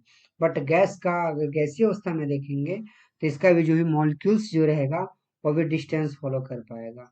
ये चीज हम लोग समझेंगे कि आगे किस प्रकार से क्या है। तो हम देखते हैं इसमें क्या कि गैसीय अवस्था में आपने कभी उच्च गुब्बारे पर ध्यान दिया है? जो गैस के एक ही सिलेंडर में बहुत सारे गुब्बारों में हवा भरे जा सकते हैं। आप कभी कभी देखे होंगे कि जैसे मेला हो चाहे कहीं पे भी हो, उस जगह पर होता क्या है कि एक गुब्बारा रहता है। तो गुब्बारा बहुत सारे, माने एक गुब्बारा रहता है, बहुत सारे गुब्बारा रहता है, जिसमें एक सिलेंडर से बहुत सारे गैस भरे जाते हैं उसमें। तो सोचिए कि गैस जो सिलेंडर है उसमें तो क्षमता होगा, उसका एक लिमिटेशन होगा कि कितना लिमिटेशन तो एक तरीका से उसमें गैस होगा जो गुब्बारों की कम से कम भरा जा सके। ये तो देखा जा सकता है। तो उसके एक लिमिट होता है। तो वही हमें बताया जा रहा है कि एक गुब्बारे के जैसे उसमें भरने का लिमिट हो सकता है, जैसे 100 गुब्बारा में भरा जा सकता है गैस, या 200 गुब्बारा में गैस भरा जा सकता है, उसके लिए एक लिमिट है। लेकिन होता क्या है कि अलग अलग जैसे गुब्बारा में अगर गैस भरा जाएगा तो गुब्बारा का आकार सोचिए बड़ा रहेगा। तो आप 10 गो गुब्बारा को देख लीजिएगा तो एक सिलेंडर से बड़ा हो जाएगा। एक सिलेंडर से, देखिए हम जो बताने चाह रहे हैं उस चीज को ध्यान से समझिएगा। जैसे एक गुब्बारा है, तो एक गुब्बारा मान के चलिए 10 गुब्बारा को ले लेते हैं, 10 गुब्बारा में गैस भर दिए। तो क्या 10 गुब्बारा में थोड़ी ना गैस उसमें भरा जा सकता है? उसकी इतनी क्वांटिटी होगा, कम से कम 100 गुब्बारा को भरा जा सकता है एक सिलेंडर में। यानी कि इतना कंप्रेस करके उसमें गैस बनाई जाती है, इतना उसको संपीड़ित किया जाता है ना, कि एकदम बहुत उसकी जो अणु रहते हैं वो छोटे छोटे किया जा सकता है, मैंने पास पास किया जा सकता है। तो जैसे हम लोग गुब्बारा में भरते हैं तो उसकी जो हमारा अणु जो रहता है गैस का, वो गैस का अणु फ्रीडम होना चाहता हो। तो जैसे गुब्बारा में भरेंगे तो गैस थोड़ा, गैस का जो अणु है से कुछ दूर दूर पर हो जाते हैं। ये चीज समझने का मेरा मकसद ये है। वही देखिए इसमें दिया जा रहा है यहाँ पे कि 100 ml की 3 सीरीज लें और उसके सिरों पर रबर की कॉर्क से बंद कर दें। देखिए भी आपको एक्सपेरिमेंट करके बताया जा रहा है। इस एक्सपेरिमेंट में है क्या कि बताया जा रहा है कि किसमें संपीड़ित करने की कोशिश करें, मतलब कि कौन सी चीज, यानी देखिए इसमें 3 चीज दिया गया होगा। इसमें मैंने कि इसको आप पढ़ के देखिएगा, एक्सपेरिमेंट करके देखिएगा, तो इसमें 3 चीज दिया गया होगा, ठोस, द्रव और गैस। इसमें 3 चीज है। क्या क्या चीज में डाला गया है तो देखिए ध्यान दीजिएगा। एक में डाला गया है चौक, एक में एयर, और एक में लिक्विड पानी डाला गया है। ये 3 चीज में डाला गया है। एक में हवा डाला गया, पहली सीरीज में हवा, दूसरी में जल, और तीसरी में चौक के टुकड़े को भर दिया गया है। तो ये समझिए तीनों पर एक्सपेरिमेंट करके देखा जा रहा है कि जैसे इसको दबा के देखा जा रहा है। तो ये खुद केयर कर सकते हैं आप कि किसमें संपीड़ित है ना, किसमें यानी संपीड़ित, मैंने संपीड़न की घटना ज्यादा हो सकती। तो याद रखिएगा इसमें जो सॉलिड होगा, जो ठोस होगा, जिसको हम लोग बोल सकते हैं कि जो हमारा चौक जो दिया हुआ है ना, चौक के टुकड़े जो डाला गया है डस्ट के फॉर्म में, तो सॉलिड के फॉर्म में रहेगा वो। तो उसमें क्या होगा, संपीड़न की मात्रा बहुत कम होगा, माने न के बराबर, हल्का फुल्का दबेगा। लेकिन जैसे अगर लिक्विड आएगा तो उसमें हल्का सा और दबेगा। लेकिन गैस को पूरी अच्छी तरह से उसको दबाया जा सकता है, उसको संपीड़ित किया जा सकता है, सबसे ज्यादा गैसीय अवस्था में रहेगा वो। वही यहाँ पे एक्सपेरिमेंट में करके बताया जा रहा है कि गैस का जो अणु हो तो बहुत डिस्टेंस डिस्टेंस पर होता है, उसको जितने भी हो सके हम उसको संपीड़ित कर सकते हैं। देखिए हमने देखा कि ठोस एवं द्रव का तुलना में गैस की संपीड़ितता, है ना, कंप्रेसिजेशन काफी अधिक होता है, जो हमारे घरों में खाना बनाने के लिए उपयोग में किए जाते हैं। अब खुद गैस सिलेंडर में ही देख सकते हैं आप। सोचिए 14 केजी उसमें गैस को भरी जाती है बड़े गैस सिलेंडर में। तो सोचिए कि 14 kg कैसे भर दिया जाता है, जिससे निकालने के बाद कई गो छोटे छोटे सिलेंडर को भरा जा सकता है। तो यहाँ पे देखिए बताया जा रहा था, ये कहता है कि यहाँ पे हम समझेंगे कि देखिए यहाँ कहता है कि द्रवित पेट्रोलियम गैस एलपीजी या अस्पतालों में दिए जाने वाले ऑक्सीजन सिलेंडर में संपीड़ित गैस होती है, मैंने उसको कंप्रेस करके डाला जाता है। आजकल वाहनों में ईंधन के रूप में संपीड़ित प्राकृतिक गैस सीएनजी का उपयोग होता है। संपीड़ितता काफी अधिक होने के कारण गैस के अत्यधिक आयतन को कम आयतन वाले सिलेंडर में संपीड़ित किया जा सकता है एवं आसानी से एक स्थान से दूसरे स्थान तक भेजा जा सकता है। हमारे देखिए, अब ये देखिए कहने का मेरा मकसद क्या है कि जो गैस है उसको संपीड़ित कर कर गैस सिलेंडर में भर दी जाती है, और जैसे नाक के थ्रू लगाया जाता है जो ऑक्सीजन हो, जैसे गैस से निकलने वाला जो सिलेंडर, गैस सिलेंडर का जो ऑक्सीजन जो होती है, ऑक्सीजन को निकाल कर नाकों में लगा दी जाती है, क्योंकि उसमें इतना ज्यादा कंप्रेस किया जाता है कि धीरे धीरे निकल कर आपकी नाक के थ्रू आते रहता है। अब यहाँ पे देखिए वही वही सारा चीज दिया कि जितने भी गैस है गैस सिलेंडर को हम कंप्रेस कर सकते हैं। कहता कि हमारी नाक तक पहुंचने वाले गंध से बिना रसोई में प्रवेश किए गए बिना प्रवेश किए ही हम जान सकते हैं कि क्या पकाया जा रहा है। ये गंध हम हमारी नाकों तक पहुंच जाती है। कैसे? इन्वायरमेंट के चलते, क्योंकि इन्वायरमेंट जो भी गैसीय अवस्था में है तो उसकी जो पार्टिकल उड़ेंगे माने कि हमारा वायुमंडल के साथ हमारी नाकों तक पहुंच जाएंगे। सोचिए गैस में कैसे मिल सकते हो, वो सम्मिश्रित हो जाते हो। गंध तक हमारे कैसे पहुंच पाते? खाने की गंध के कण वायु में मिल जाते हैं और रसोई से फैलकर हमारी नाकों तक पहुंच जाते हैं, जिससे हम उस गंध को माने कि गंध को हम लोग सुगंध को ले सकते हैं। फिर देखिए यहाँ पे कहता है कि पके हुए, देखिए यहाँ पे क्या लिखा हुआ है कि पके हुए गर्म खाने की महक हमारे पास तक कुछ ही क्षणों में पहुंच जाती है। इसकी तुलना ठोस एवं द्रव में विसरण से विसरण के सारे चीज को हम लोग अलग अलग रूपों में देख सकते हैं। कणों की तीव्र गति से गति हमारा इन्वायरमेंट में होती है, ऑक्सीजन मैंने कि हमारे गैसीय अवस्था में होती है, जो तीव्र गति से उसकी कण डेवलपमेंट करते हो, तीव्र गति से विस्तृत होते हो, जबकि ठोस में ऐसा गुण नहीं होता है ना, द्रव में सबसे ज्यादा होता है हमारा गैसीय अवस्था में। वही सारा चीज बात बताया जा रहा है। और विसरण की गति सबसे ज्यादा किस में होती है? तो गैसीय अवस्था में। तो ये देखिए यहाँ पे कहता है इसकी तुलना में ठोस एवं द्रव में विसरण से करें, कणों की कणों की तेज गति और अत्यधिक रिक्त स्थानों के कारण गैसों का अन्य गैसों में विसरण की बहुत तीव्रता से अधिक होती है। यानी कि सबसे ज्यादा विसरण की गति किसमें होती है? तो गैस में। देखिए हमारा ठोस है तो ठोस के देखिए हमारा मॉलिक्यूल्स जो कण है बहुत पास पास है, जबकि द्रव का कण हल्का सा इसके अपेक्षा दूर दूर है, और गैस में सोचिए कि इतना डिस्टेंस पर फॉलो करके दिखाया है, जूम करके दिखाया गया। एक चीज से समझ सकते हैं कि इसको जितना कंप्रेस करेंगे तो इसको यहाँ तक सटने में समय लगेगा, अभी सटने में भी इसको समय लगेगा, लेकिन ठोस को सटने में समय नहीं लग पाएगा, इसलिए बहुत जल्दी से हो सकता है। तो ये यहाँ पे दिया हुआ है कंप्रेशन, यानी कि हम लोग ठोस मैंने गैस में सबसे ज्यादा हम लोग संपीड़ित कर सकते हैं, मैंने कंप्रेस कर सकते हैं उसको, तो कंप्रेस करके हम लोग देख सकते हैं। और आगे हम लोग अब देखते हैं, कह रहा है क्वेश्चन में क्या कि गैसीय अवस्था में, यानी गैस जो दिया हुआ है गैसीय अवस्था में बहुत सारे आप लोग जानते हैं कि गैसीय अवस्था में कण डिफरेंट डिफरेंट पर होते हैं, दूर दूर पर होते हैं, और उसकी तरह हम लोग देख सकते हैं। तो देखिए गैस के कण बहुत दूर दूर पर होते हैं, जिसके कारण उसमें संपीड़ित करने की जो क्षमता होती है से अत्यधिक होती है। अब यहाँ पे देखिए लिखा हुआ है क्या यहाँ पर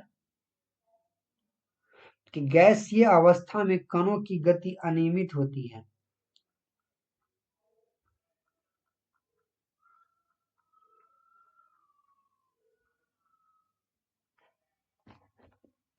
गैसीय अवस्था में कणों की गति अनियमित और अत्यधिक तीव्र होती है।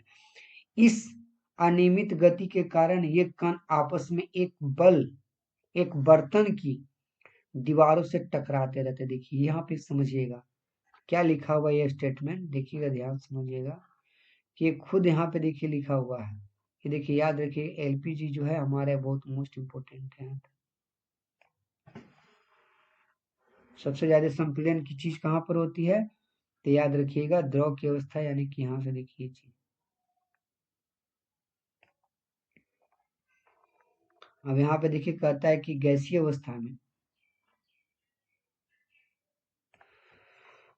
अवस्था में कणों की गति अनियमित और अत्यधिक तीव्र होती है। गैस की अणु बहुत तीव्र गति से होती है।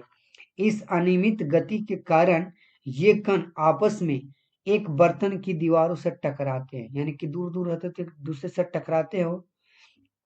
बर्तन की दीवारों पर गैस के कण द्वारा प्रति इकाई गैस का क्षेत्र पर लगने वाले बल को गैस के कारण ही दबाव बढ़ते रहते हैं। यही कारण है कि हमेशा दबाव उसमें बढ़ते रहता है। क्या कि अनियमित गति के कारण ये कण आपस में एक बर्तन की दीवारों से टकराते हैं।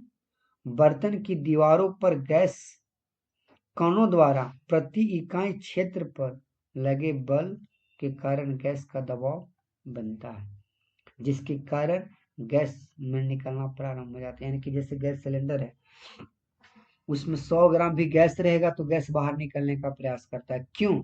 यही कारण है कि उसकी जो भी अनियमित उसमें अत्यधिक तीव्रता होती है, बहुत ज्यादा तीव्रता होती है। तो 1 किलो भी गैस रहेगा गैस सिलेंडर में तो उस गैस सिलेंडर से बाहर निकल जाता है। क्यों? क्योंकि यही कारण है वो कि उसकी गैस द्वारा प्रति इकाई पर लगाया गया बल गैस को दबाव देता है। जैसे दबाव देगा तो गैस सिलेंडर से बाहर निकल जाता है। यही कारण है। अगर दबाव नहीं देता तो गैस सिलेंडर से बाहर नहीं निकल पाता। अब हम लोग देखते हैं कुछ क्वेश्चन यहाँ पे दिया हुआ है। इस प्रश्न को हम लोग एक झलक देखते हैं, समझते हैं। लिखा हुआ है क्वेश्चन में कि यहाँ पे देखिए किसी तत्व के द्रव्यमान प्रति इकाई आयतन का घनत्व कहते हैं। घनत्व द्रव्यमान बट्टा आयतन। बढ़ते हुए घनत्व में देखिए ये कहने का मेरा मकसद क्या है कि जो क्वेश्चन जो दिया गया इस क्वेश्चन के अंतर्गत हम लोग समझेंगे कि किसका घनत्व अत्यधिक होगा। बढ़ते हुए घनत्व के क्रम में निम्नलिखित को व्यवस्थित करें। वायु, चिमनी एवं धुआं, चिमनी का धुआं, शहद, जल, चौक, रुई और लोहा, ये सभी को आयतन के हिसाब से माने घनत्व के हिसाब से एडजस्टमेंट करना है। तो हम जानते हैं कि घनत्व को बढ़ते हुए क्रम में सजाने के लिए हम लोग क्या समझेंगे कि द्रव्यमान बराबर क्या होता है, घनत्व बराबर क्या सूत्र होता है। घनत्व निकालने के लिए द्रव्यमान बटा आयतन, मैंने वस्तु का कितना द्रव्यमान है और कितना आयतन को छेक रहा है उस पर हमें डिपेंड करता है घनत्व। डेंसिटी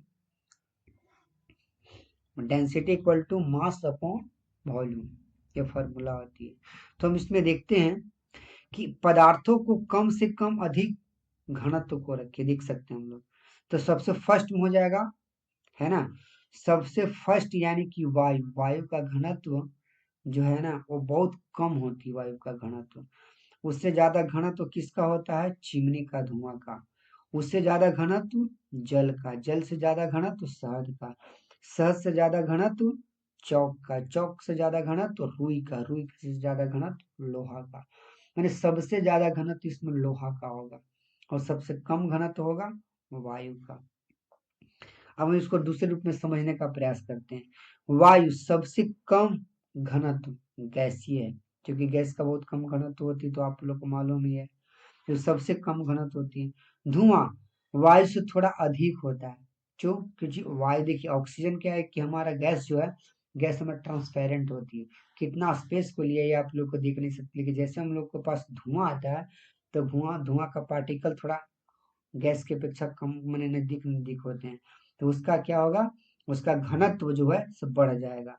और उससे ज्यादा पास पास अगर उसकी अणु को देखेंगे तो हमारा जल के जो अणु है ना उसमें भी देख सकते हैं कि उसकी घनत्व माने कि धुआं की अपेक्षा ज्यादा होगा, क्योंकि तरल गैस से भरी हुई होती।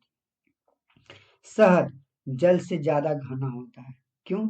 शहद जो है जल से ज्यादा घनत्व होती है वो, क्योंकि उसकी जो मॉलिक्यूल जो कण होता है बहुत समीप होता है, यानी कि जल की अपेक्षा सटा सटा होता है।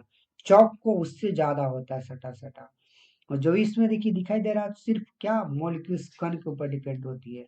रुई दिखने में हल्की लेकिन उसके दबाने पर उसकी घनत्व तो बढ़ जाता है। लोहा सबसे अधिक घनत्व वाली चीज होती है, क्योंकि लोहा का जो पार्टिकल है बहुत पास पास होता है, उसको कभी दबा नहीं सकते हैं आप। नेक्स्ट कहता है कि पदार्थों के विभिन्न अवस्थाओं के गुणों में होने वाले अंतर को सारणीबद्ध कीजिए। चलिए इसको भी सारणीबद्ध करेंगे हम लोग। क्या कहता है कि ठोस, द्रव और गैस, ये तीन चीज में है। हम लोग को देखते हैं इस चीज को। तो पदार्थों के विभिन्न अवस्थाओं का के गुणों के होने वाले अंतर को सारणीबद्ध कीजिए। तो फर्स्ट में क्या क्या है, तो हम लोग जानते हैं कि ठोस, द्रव, गैस, तीन चीज को हम लोग जानते हैं। क्या? ठोस, द्रव और गैस। पदार्थ की तीन ही अवस्था यहाँ पे बताया गया। एनसीईआरटी के अकॉर्डिंग क्लास 9th में एनसीईआरटी के अकॉर्डिंग क्या बताया गया कि पदार्थ की तीन अवस्था है, ठोस, द्रव और गैस। तो हम लोग देखते हैं कि ठोस, जो सॉलिड, लिक्विड एंड गैस, सब में हम लोग अलग अलग चीज से देखते हैं। तो आकार में देखते हैं तो आकार के हिसाब से अगर ठोस को देखते हैं तो निश्चित आकार होता है, डिफिनेट। द्रव का निश्चित नहीं होता है। अब चूंकि आकार जो देखा है ना, तो द्रव का आकार निश्चित नहीं होता, जिस पात्र में डले उस पात्र के हिसाब से हो जाएगा। गैस उसका भी नहीं। आयतन, तो देखिए आयतन में क्या होता है ना कि ठोस का आयतन निश्चित होता है, जितना केजी वेट है तो उतने केजी वेट। पानी का भी वही, मैंने लिक्विड का भी वही निश्चित आयतन रहता है, बट गैस का आयतन निश्चित नहीं रहता। क्यों? जैसी गैस को अगर वेट कीजिएगा तो सीधे उड़ जाएगा। कणों की दूरी देखा जाए तो कणों की दूरी के हिसाब से देखते थे कि जो हमारा सॉलिड जो होता है उसमें बहुत पास पास होती है, बहुत कम कम स्पेस होता है, दूरी बहुत कम। ठोस में मध्य होती है और गैस में बहुत अत्यधिक। संपीड़िता देखा जाए तो ठोस में नहीं होता है, नहीं मैंने होता ही नहीं है, नगण्य संपीड़िता होती है, मैंने कि होता ही न के बराबर नहीं होता है। जबकि द्रव में कम होता है और गैस में सबसे अत्यधिक संपीड़िता होती है, मैंने उसको दबाया जा सकता है, कंप्रेस किया जा सकता है। गति, मैंने कि ठोस का जो गति है बहुत कम होती है। मैंने ठोस में भी देखी उसकी कण गति करते हैं लेकिन बहुत कम। द्रव में मध्य होती है, उससे मैंने ज्यादा होती है। गैस में सबसे तीव्र गति होती है। इसीलिए आपको बताएगा कि जो पार्टिकल जो है ना, जितने भी जो पार्टिकल है सब में गति होते हैं, सब यानी कि जितने मॉलिक्यूल्स जो कण होते हैं सब में गति होती ही कारण है। आगे देखते हैं बी में, निम्नलिखित पर टिप्पणी कीजिए। दृढ़ता, संपीड़ितता, तरलता, बर्तन में गैस का भरना, आकार, गति एवं ऊर्जा का घनत्व पर। तो चलिए हम लोग देखते हैं पहले नंबर द्रवता, है ना, दृढ़ता जिसको कहते हैं, दृढ़ता को ही द्रवता कहा जाता है। फ्लूइडिटी, बहने की क्षमता को द्रवता कहते हैं। द्रवता जो होता है, द्रव द्रव रूप में द्रवता क्या होती है? बहने की क्षमता जिसमें होता है उसको तरलता या द्रवता कहते हैं, जैसे पानी का बहना। ये चीज समझ में आया। संपीड़िता, कंप्रेसिबिलिटी क्या होती है कि दबाने पर आयतन कम होना, अगर दबाएंगे तो उसकी आयतन कम हो जाएगा, इसको हम लोग बोलते हैं संपीड़िता, कंप्रेसिबिलिटी। जैसे गैस में सबसे अधिक होता है, गैस को जितने दबाएगा उतने दबेगा, लास्ट सीमा तक पहुंच जाएगा। तरलता, लिक्विडिटी, है ना, लिक्विडिटी क्या होता है? तरलता, कि द्रव की बहने की क्षमता, द्रव में बहने की क्षमता को हम लोग तरलता कहते हैं, इस चीज को हम लोग समझ सकते हैं। बर्तन में गैस का भरना, ये चीज को हम लोग समझ सकते हैं।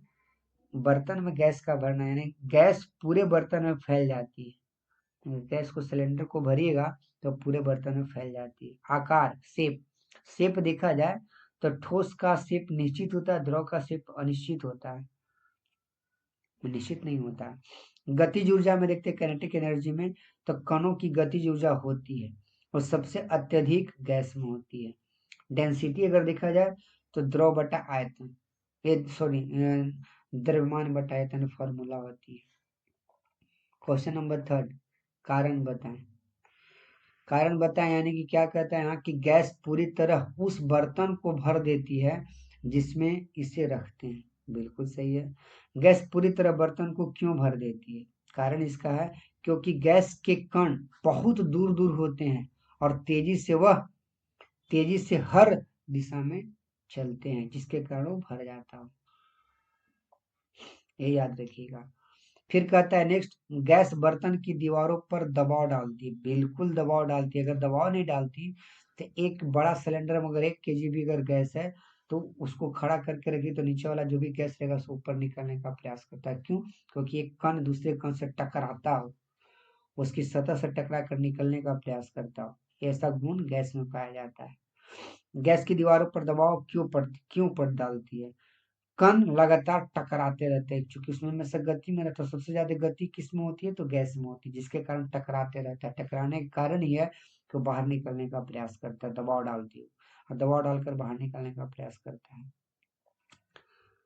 लकड़ी की मेज ठोस क्यों होती है? अब यहाँ पे एक सवाल आता है कि लकड़ी की मेज ठोस कहलाती है क्यों? क्योंकि कण बहुत पास होते हैं, बहुत पास, न के बराबर, उसकी डिस्टेंस न के बराबर में होती है दो कणों के बीच में, इसीलिए उसे ठोस कहते हैं। और ठोस का ऐसा गुण भी होता है कि ठोस में जितने मॉलिक्यूल्स होते हैं बहुत पास पास होता है, दूर दूर नहीं। आगे हम लोग देखते हैं, हवा में हाथ आसानी से क्यों चलाता है? लकड़ी में नहीं। मैंने कि हम लोग देखते हैं कि हवा में हम आसानी से हाथ चला सकते हैं लेकिन ठोस में नहीं। क्यों? क्योंकि हम जानते हैं कि हवा का कण दूर दूर होता है, कम बाधा उत्पन्न होती है। मैंने दूर दूर होती है तो आराम से उसमें चलाने में कोई प्रॉब्लम नहीं होती। उसकी जो मॉलिक्यूल्स है एक दूसरे के साथ सट जाएगा, उतना दूर गैप होगा तो उसमें आराम से हाथ को आगे पीछे कर सकते हैं। लेकिन लकड़ी में बहुत कम कम उसके पार्ट होती है, बने डिस्टेंस बहुत कम कम होती है, न के बराबर में होती है, जिसके कारण हम उसको आसानी से घुमा नहीं सकते हैं। ये सिर्फ मॉलिक्यूल्स पे डिपेंड करता है। नेक्स्ट क्वेश्चन नंबर 4 कहता है, क्वेश्चन नंबर 4, सामान्यतः ठोस पदार्थों की अपेक्षा द्रव का घनत्व कम होता है, लेकिन लेकिन आपने बर्फ के टुकड़ों को जल में तैरते हुए देखा होगा। पता लगाइए कि ऐसा क्यों होती। बिल्कुल, बहुत अच्छी क्वेश्चन। सामान्यतः ठोस का घनत्व ज्यादा होता है लेकिन बर्फ का घनत्व पानी से कम होता है। अगर पानी से जिस चीज का घनत्व अगर कम रहेगा तो जिसका भी घनत्व कम रहेगा वो तैरेगा, वो जिसका घनत्व ज्यादा होगा वो डूब जाएगा। ये पहले नंबर समझ लीजिए, मोटा मोटी इस चीज को समझिएगा कि जिसका घनत्व ज्यादा होगा वो पानी में डूबेगा, जिसका घनत्व कम होगा वो पानी पर तैरेगा। तो बर्फ का घनत्व तो पानी से कम होता है जिसके कारण वो तैरता हो। ऐसा कारण क्या होती है? बर्फ के कण दूर दूर व्यवस्थित होते हैं, बर्फ का कण दूर दूर व्यवस्थित होते हैं, इसीलिए आयतन बढ़ जाता है उसका और उसका घनत्व कम हो जाता है, इसीलिए बर्फ पानी पर तैरता है। यही कारण है और कोई कारण नहीं है। यानी कि बर्फ का घनत्व जो है ना सिर्फ पानी के घनत्व से कम हो जाता है, जिसके कारण वो पानी पर तैरता हो। क्यों? क्योंकि उसकी जो मोलिक्यूल्स जो कण होते हैं दूर दूर व्यवस्थित हो जाते हैं। अब हम लोग आगे देखते हैं यहाँ पर, क्या पदार्थ अपनी अवस्था को बदल सकता है? तो जी नहीं, पदार्थ अपनी अवस्था को बदल नहीं सकता, लेकिन हाँ बदल सकता है। कब? या तो उसको प्रहार कीजिए, ठोस को द्रव में गैस में बदल सकते हैं, लेकिन हाँ द्रव जो एक ऐसा पानी जो है जो तीनों रूप में बदल सकते हैं। अपने प्रेक्षण से हम देखिए, अपने प्रेक्षण से हम जानते हैं कि जल पदार्थों की तीनों अवस्था में रह सकते। बिल्कुल, जो मैं कह रहा था यहीं पे सारा चीज दिया हुआ।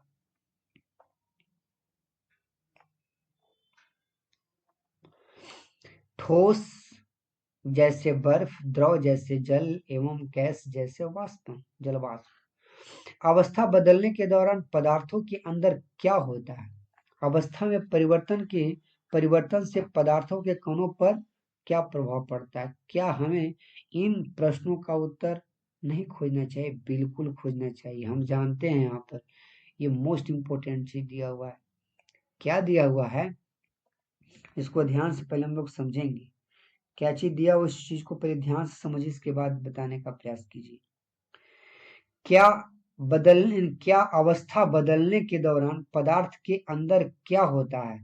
अवस्था के परिवर्तन के से पदार्थ के कणों पर क्या प्रभाव पड़ता है? क्या हमें इन प्रश्नों का उत्तर नहीं खोजना चाहिए, ये खोजना चाहिए। बिल्कुल, ये हमसे क्वेश्चन कर रहा है। अब हम लोग देखते हैं, हम लोग जानते हैं कि पदार्थ में ठोस, द्रव, गैस यानी पानी को हम तीनों रूप में रख सकते हैं। आखिर ऐसा क्यों होती है, हम इसके बारे में डिटेल से बताना चाहते हैं। तो इस चीज को हम लोग समझ सकते हैं कि आखिर ऐसा क्यों होता है, अवस्था में बदलता क्यों है, कारण क्या है। कि देखिए, अवस्था परिवर्तन होता है क्यों, जब कोई ठोस पदार्थ ठोस से द्रव में, द्रव से गैस में या उल्टा बदलता है, उसे अवस्था परिवर्तन कहते हैं। अवस्था परिवर्तन कैसे होता है, जब ठोस से द्रव में, द्रव से गैस में आएगा तो अपनी अवस्था को बदल लेता है। उदाहरण के लिए बर्फ से पानी, पानी से भाप बन जाता है। अवस्था बदलने के दौरान अंदर क्या होता है, इसी में आखिर हम लोग समझेंगे कि अवस्था बदलने से कारण क्या हो सकती है। जब पदार्थों की अवस्था बदलती है, तब वो दो मुख्य चीज बदलती है। क्या क्या चीज बदलती है, उसकी कणों की दूरी, माने उसकी जो पार्टिकल जो होते हैं ना, इंटर पार्टिकल्स डिस्टेंस जो होती है, वो हमेशा दूर दूर होता है। कैसे, ठोस से, ठोस में कण बहुत पास पास होते हैं, और जैसे द्रव में बदल देते हैं तो उसकी जो पार्टिकल जो है ना, वो अपना डिस्टेंस चेंज कर लेता है, हल्का सा दूर पर हो जाता है। जब गैस में होता है तो और दूर पर हो जाता है। यानी अवस्था बदलते समय का कण दूर या पास होती है। यानी कि अवस्था जैसे बदलेगा तो उसकी कण दूर पास हो सकते हैं। कणों की गति हम देख सकते हैं मोशन काइनेटिक एनर्जी के रूप में हम लोग देख सकते हैं कि उसकी मोशन में भी चेंजिंग होता है। कैसे, ठोस बहुत कम गति करता है, जैसे इसको हिट करते हैं तो मध्य यानी उसकी गति में हल्का सा तीव्रता आ जाता है। जबकि गैस होता है तो उसमें बहुत तीव्र गति से उसकी मोशन होता है ना, काइनेटिक एनर्जी उसमें तीव्र होती है। क्यों, ताप बढ़ने पर कणों की गति, ऊर्जा बदलती रहती है। जैसे अगर ठोस को गर्म करेंगे तो द्रव में आएगा, तो उसके मॉलिक्यूल्स थोड़ा डिस्टेंस हुआ, और जैसे उसको हीट करेंगे तो उसकी और मॉलिक्यूल्स टूटेगा, दूर होगा, गैसीय अवस्था में आ जाएगा, तीव्र हो जाएगा।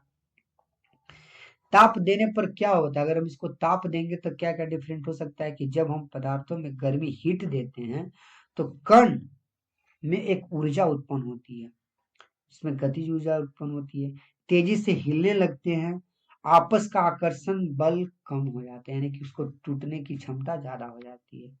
इसीलिए ठोस पिघल कर द्रव में आता है और द्रव पिघल कर गैस बन जाता है।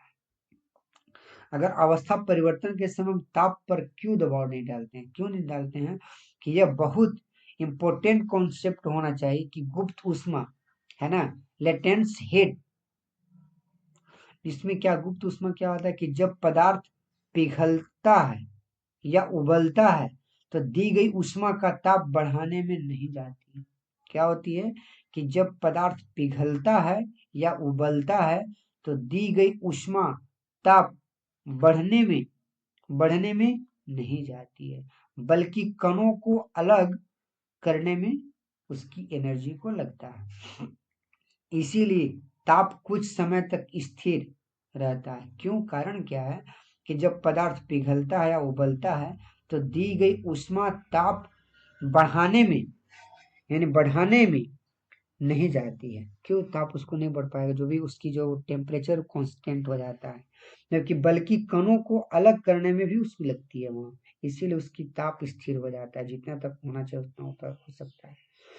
कणों पर प्रभाव देखेंगे हम, तो अवस्था परिवर्तन के दौरान कणों पर ये प्रभाव पड़ता है। जैसे ठोस का है, ठोस द्रव में जैसी हो जाएगा तो कण ढीले हो जाते हैं, आकर्षण कम हो जाता है, गति बढ़ जाती है। द्रव में, द्रव से गैस में जाता है तो कण बहुत दूर चले जाते हैं, आकर्षण लगभग खत्म हो जाता है, गति बहुत तीव्र हो जाती है। और देखिए, पानी के तीनों रूप को हम लोग समझ सकते हैं। अब इसी तरीका से देखिए, आपको क्या दिया हुआ है, कि तापमान परिवर्तन का प्रभाव, अगर तापमान में परिवर्तन होगा तो हम लोग अलग अलग रूपों में देख सकते हैं। एक क्रियाकलाप करके आप लोग देख सकते हैं कि पानी को जब हीट करेंगे तो कितना होगा, ये सारा चीज में दिया हुआ है। देखिए, हम लोग यहाँ पे देखते हैं कि ठोस में, मैंने ठोस के तापमान को बढ़ाने पर उसकी कणों की गतिज ऊर्जा बढ़ जाती है। जैसे उसको हीट करेंगे तो उसकी अणु टूटेगा तो उसमें गतिज ऊर्जा बढ़ जाएगी। गतिज ऊर्जा में वृद्धि होने के कारण कण अधिक तेजी से कंपन करने लगते हैं। ऊष्मा के द्वारा प्रदत्त दी गई ऊर्जा कणों के बीच की आकर्षण बल को पार कर लेती है। इस कारण कण अपने नियत स्थान को छोड़कर अधिक स्वतंत्र होकर गति करने लगते हैं। एक अवस्था ऐसी आती है जब ठोस पिघल कर द्रव में परिणत हो जाती है। देखिए ये आपको मोस्ट इंपोर्टेंट है। क्या होती है कि इसमें जो भी मॉलिक्यूल्स जो है, जैसे हीट करेंगे तो उसके तापमान में डिफरेंट होगा, और तापमान में डिफरेंट होगा तो उसकी कण टूटेगा। वो खुद स्वतंत्र होना चाहता है गतिज ऊर्जा के फॉर्म में, जिसके कारण उसके कण अलग अलग हो जाते हैं। पहला नंबर कंपित करेगा, जैसे पानी के बीच में जब भी कैसे आप पानी को हीट कीजिएगा, जैसे बर्फ को हीट कीजिएगा तो खुद उसमें कंपन होना स्टार्ट होगा, धीरे धीरे कंपन होकर उसके अणु टूट जाते हैं। देखिए क्रियाकलाप आपको दिया गया, इस क्रियाकलाप को आप समझ सकते हैं कि कांच की छड़ है, बीकर है, बर्फ, बर्फ को इसमें डालकर देखिए नीचे से हीट किया जा रहा है, तो जैसे हीट कीजिएगा तो ये वाला देखिए क्या कंपन होना स्टार्ट हो जाता है। और थर्मामीटर के थ्रू आप देख सकते हैं कि जैसे हम हीट किए तो हीट करने के दौरान हमारा उसमें टेम्परेचर कितना है, और जब तक ला पानी नहीं पिघल जाता तो टेम्परेचर सेम रहेगा। इस क्रियाकलाप को करने का मकसद क्या है कि पानी जब तक जैसे जखनी पिघल रहा है, द्रव अवस्था में आ रहा तो उसका टेम्परेचर, और जब तक ला पानी पूरा पिघल नहीं गया, लिक्विड फॉर्म में नहीं हुआ, तब तक का टेम्परेचर सेम रहेगा वो, क्योंकि ये गुप्त ऊष्मा है। उतना ऊष्मा सोख लेता है तो वो लिक्विड फॉर्म में आ जाता है। उसी तरह से गैसीय अवस्था में भी ये टेम्परेचर लिमिट हो जाता है। वही क्रियाकलाप दिया हुआ है। देखिए तापमान पर ठोस पिघल कर द्रव बन जाता है। एक यहाँ पे दिया गया है कि जिस तापमान पर ठोस पिघल कर द्रव बन जाती है वह उसका गलनांक कहलाता है। देखिए ये चीज एक याद रखिएगा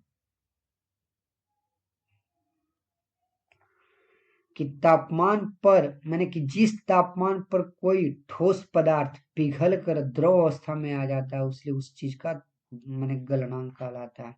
माने गलकर पानी में आ जाना।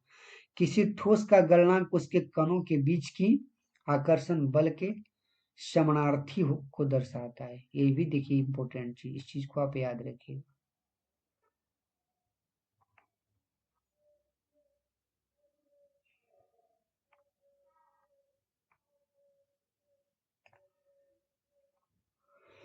बर्फ का गलनांक 273.16 केल्विन होता है, याद रखिएगा। मैंने बर्फ का गलनांक, ये देखिए यहाँ से आपको क्वेश्चन पूछ सकता है, ये याद रखिएगा। क्या पूछ सकता है कि बर्फ का गलनांक कितना होता है, तो याद रखिए 273.16 केल्विन। इतना टेम्परेचर पर पानी जो है से गलने की प्रक्रिया यानी ठोस से द्रव अवस्था में परिवर्तित होने लगते हैं, संलग्न होने लगते हैं। ठीक, और यहाँ मोस्ट इंपोर्टेंट को याद रखिए, तापमान की अंतरराष्ट्रीय एसआई मात्रक केल्विन होता है। तापमान का एसआई मात्रक केल्विन होता है। 0 degree kelvin equal to 273.16 kelvin होता है। याद रखिएगा। देखिए ये बहुत मोस्ट इंपोर्टेंट है, ये चीज याद रखते, इसको मत छोड़िएगा, इसमें बहुत सारे क्वेश्चन कुछ छिपे रहते हैं। और क्या कहता है कि सुविधा के लिए हम दशमलव का पूर्णांक बनाकर 0 डिग्री सेल्सियस बराबर 273 डिग्री केल्विन ही मानते हैं। तापमान की माप केवल केल्विन से सेल्सियस में बदलने के लिए हम तापमान में 273 डिग्री को घटा देते हैं, और सेल्सियस से केल्विन में बदलने के लिए हम तापमान में 273 को जोड़ देते हैं। याद रखिएगा। देखिए यहाँ पे क्या कहता है, केल्विन से सेल्सियस में बदलने के लिए घटा देंगे, केल्विन से सेल्सियस में बदलने के लिए घटा देंगे, और जैसे सेल्सियस से केल्विन में बदलेंगे तो हम जोड़ देंगे। इस चीज को याद रखिएगा। यानी कि मैंने कि सेल्सियस इक्वल टू मैंने 0 डिग्री सेल्सियस मैंने सेल्सियस इक्वल टू यहाँ पर हो जाएगा केल्विन माइनस 273 डिग्री। ये चीज याद रखिएगा, एक फार्मूला बन गया यहाँ पे। देखिए यहाँ पे दिया गया है, यहाँ पे देखिए दिया हुआ है क्या, हाँ, मैंने कि गलने की प्रक्रिया यानी ठोस से द्रव अवस्था में परिवर्तन को संलग्न संलग्न भी कहते हैं। हाँ, ये देखिए संलग्न भी कहते हैं। संलग्न, ये चीज याद रखिए, संलग्न क्या होती है। यहाँ पर ये चीज आएगा कि परिवर्तन को संगलन, सॉरी संगलन यहाँ पे याद रखिएगा। संगलन, ये जो है मोस्ट इम्पोर्टेंट चीज को याद रखिएगा यहाँ पर। संगलन, ये जो संगलन जो है ना, ये चीज अच्छा है, ये चीज को याद रखिएगा, संगलन।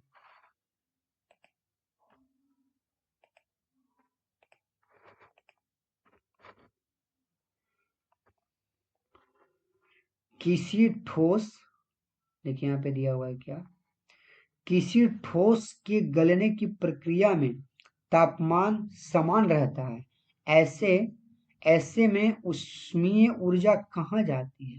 ये देखिए आपसे क्वेश्चन कर रहे हैं। किसी ठोस के गलने की प्रक्रिया में तापमान समान रहती है, जैसे जब तक पूरा गल नहीं जाता उसकी टेम्परेचर समान रहती है, जैसे एक्सपेरिमेंट करके देखा जा रहा था। तो ऐसे में ऊर्जा कहाँ चली जाती है, ये आपसे क्वेश्चन कर रहा है। तो याद रखिए गुप्त उष्मा है, ये उष्मा उतना सोख लेता है तो वो पिघलता है।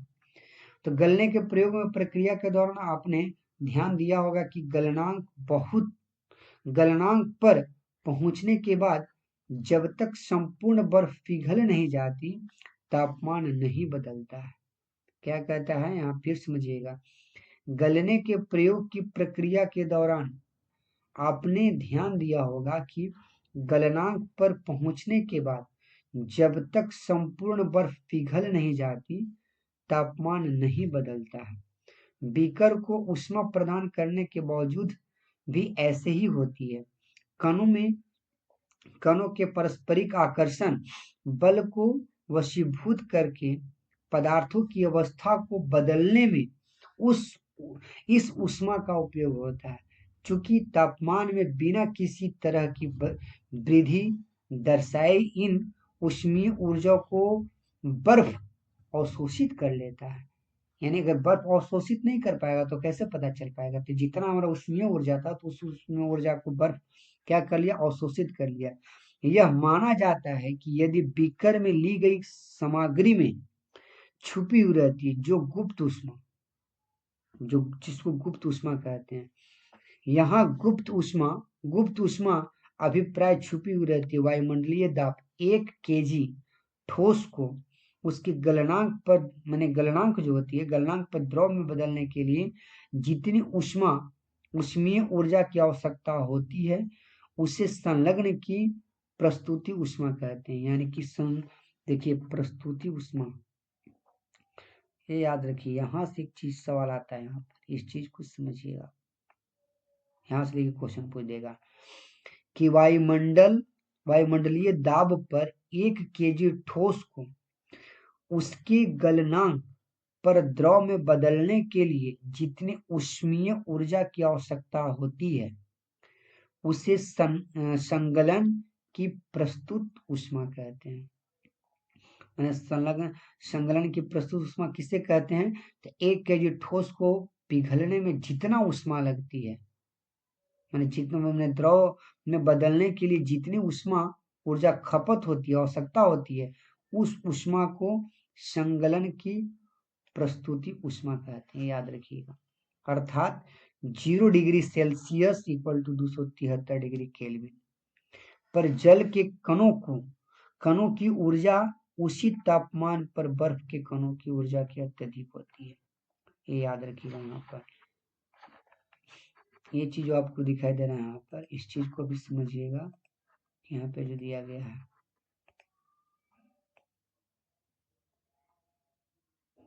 ये जो दिया गया है इस चीज को समझिएगा।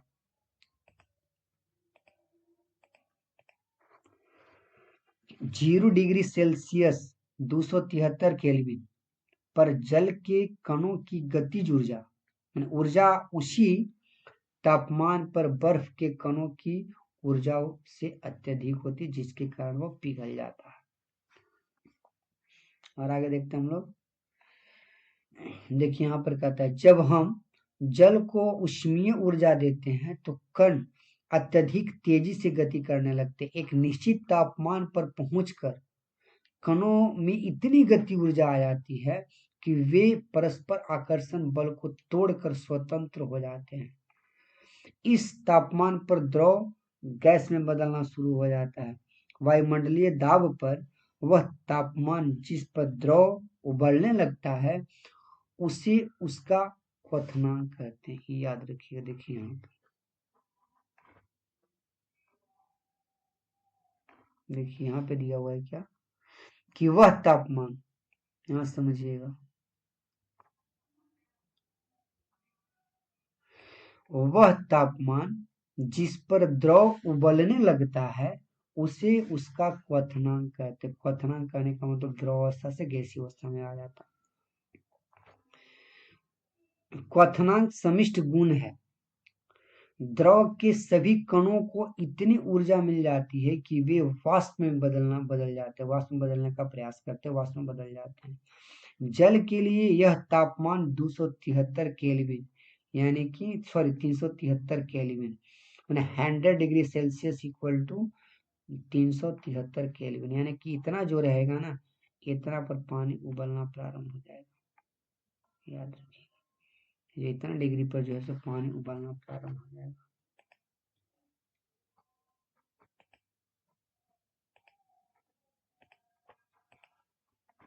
ये जो बहुत मोस्ट इम्पोर्टेंट, इस चीज को याद रखिएगा। जल के लिए यह तापमान 273 केल्विन यानी 100 डिग्री सेल्सियस इक्वल टू 2 है मैंने 373 केल्विन ये होता है।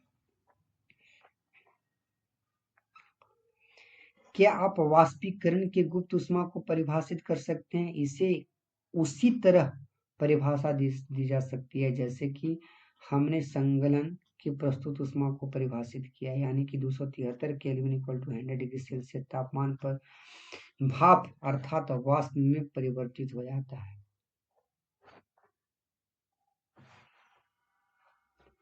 देखिए के कणों में उसी तापमान पर पानी की कणों की अपेक्षा अधिक ऊर्जा होती है। ऐसे इसलिए होता है क्योंकि भाप के कणों के वाष्पीकरण की गुप्त ऊष्मा के रूप में उसके अतिरिक्त ऊष्मा अवशोषित कर लिए जाते हैं।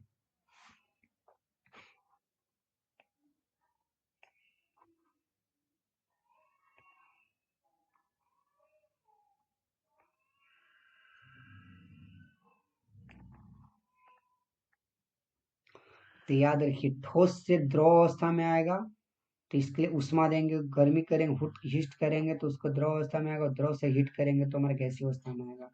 और जैसे इसको हल्का सा ठंडा करेंगे तो द्रव में आएगा, द्रव को अगर ठंडा करेंगे तो शीतलता करेंगे तो हमारा ठोस में आ जाएगा। अतः हम यह कह सकते हैं कि तापमान बदलकर हम पदार्थों की एक अवस्था से दूसरी अवस्था में बदल सकते हैं।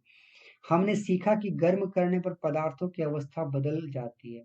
गर्म होने पर ये ठोस से द्रव और द्रव से गैस बन जाते हैं। लेकिन कुछ ऐसे पदार्थ भी हैं जो यह द्रव अवस्था में परिवर्तित हुए बिना ही ठोस अवस्था में सीधे गैस गैस में और वापस ठोस में बदल जाते हैं। ये देखिए, कुछ कुछ वैसे चीज होते हैं, यहाँ पर याद रखिएगा, कुछ वैसे चीज होते हैं।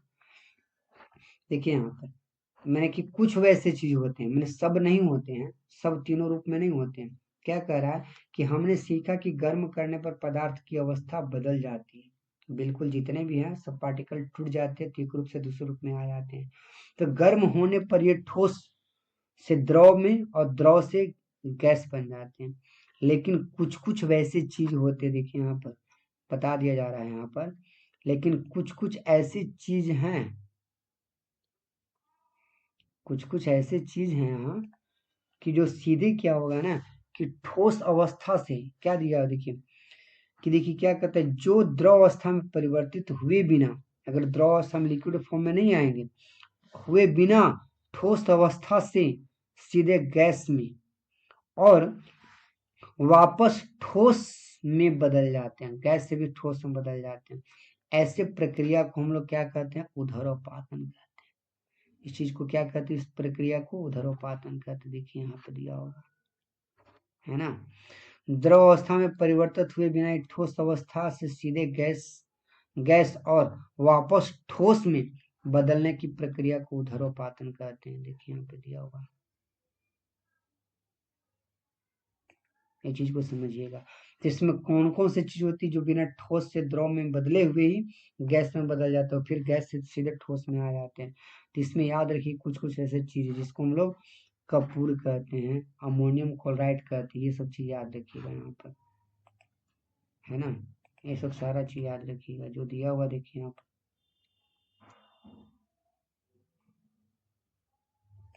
इस चीज को याद रखिएगा। जो ये एक बीकर में उल्टा करके एक प्याले के ऊपर रख दे, मैं ये आपको एक्सपेरिमेंट करके बताया जा रहा है, जिसमें अमोनियम क्लोराइड का चूर्ण दिया हुआ है यहाँ पे। देखिए यहाँ पे लिखा हुआ है यहाँ पे कि अमोनिया क्लोराइड का उदरोपातन, ये सीधा अमोनिया क्लोराइड को जैसे हीट कीजिएगा तो सीधे गैस में बदल जाओ, गैस से सीधे वो ठोस में बदल जाता है। देखिए यहाँ जैसे इसको हीट किया जा रहा है, चीनी मिट्टी की प्याली में जैसे इसको हीट कीजिएगा तो इतना दूर गैस हुआ और फिर गैस से सीधे हमारा ठोस में बदल जाता है। इसी प्रक्रिया को उदरोपातन कहा जाता है।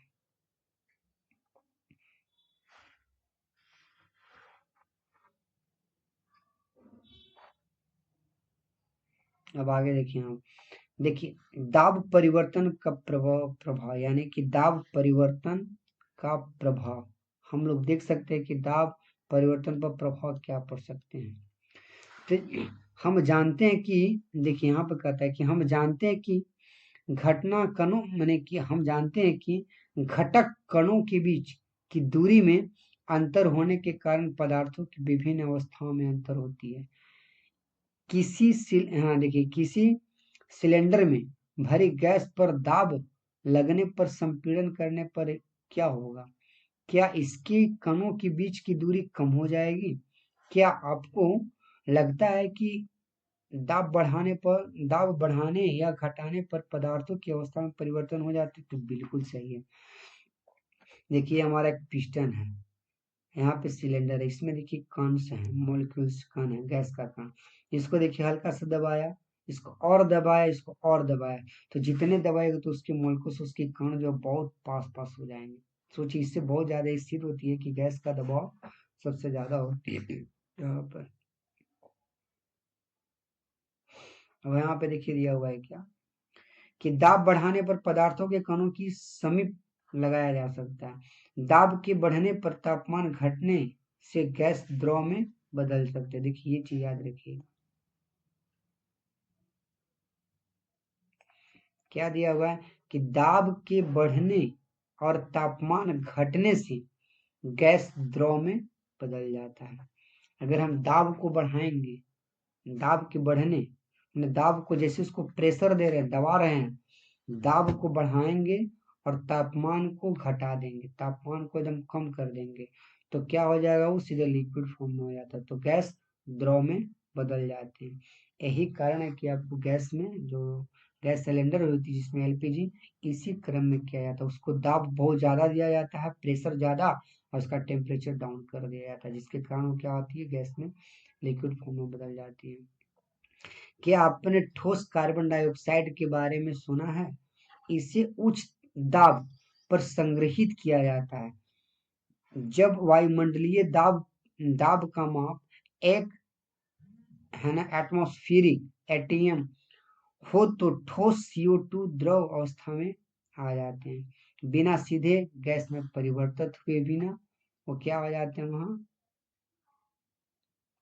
हो जाते। यही कारण है कि ठोस कार्बन डाइऑक्साइड को शुष्क बर्फ ड्राई आइस कहते हैं। तो याद रखिएगा, कार्बन डाइऑक्साइड गैस को, जो हम लोग कार्बन डाइऑक्साइड जो छोड़ते हैं, उस गैस को कंट्रोल कीजिए, कवर कीजिए, उसको एकदम -75 डिग्री सेल्सियस टेम्परेचर पर उसको मैंने डाउन कीजिए, माइनस में कर दिए टेम्परेचर को डाउन, जितने कीजिएगा -75 डिग्री सेल्सियस, तो उस अवस्था में सीधे क्या होगा, वो ड्राई आइस बन जाएगा, मैं ठोस अवस्था में आ जाएगा। जो कार्बन डाइऑक्साइड है उसी को हम लोग ड्राई आइस कहते हैं, इसमें झाग उत्पन्न नहीं होता है, याद रखिएगा। इस तरह से हम कह सकते हैं कि पदार्थों की अवस्था यानी ठोस, द्रव और गैस दाब के तापमान के द्वारा तय होती है। बिल्कुल सही है। क्या होता है कि इस तरह के हम कह सकते हैं कि पदार्थ की अवस्थाएं यानी ठोस, द्रव और गैस दाब के तापमान के द्वारा तय होती है। जितनी दाब बढ़ाएंगे, तापमान को बढ़ाएंगे, घटाएंगे, तो हमारा लिक्विड फॉर्म में होगा, गैसेस फॉर्म में होगा। जैसे देखिए यहाँ पर एक दिया हुआ है, क्या दिया हुआ है कि ठोस, देखिए दिया ठोस, द्रव, गैस। जैसे ठोस को हम क्या करेंगे, हम जैसे इसको हीट करेंगे हम तो द्रव में आ जाएगा। तो ठोस अवस्था से द्रव अवस्था में बदलने के लिए संगलन, यानी संगलन की क्रिया होती है। और जैसे द्रव से हमारा गैस में आया था वाष्पीकरण, और जैसे गैस से अगर ठोस में आ जाएगा तो उधरोपातन, है ना। मैंने ठोस से द्रव में हो चाहे द्रव से द्रव सॉरी गैस से ठोस में हो चाहे ठोस से गैस में हो तो उधर्वपातन कहा जाता है। लेकिन अगर हम द्रव से अगर ठोस जमाना चाहेंगे तो जमना कहेंगे, उसको फ्रीजिंग कहते हैं हम लोग। यानी जैसे अगर गैस से अगर द्रव में आ गया तो संघनन, इसी कारण होती है कि पानी बरसता है। हम इस चीज को समझ सकते हैं, यहाँ पर देख सकते हैं।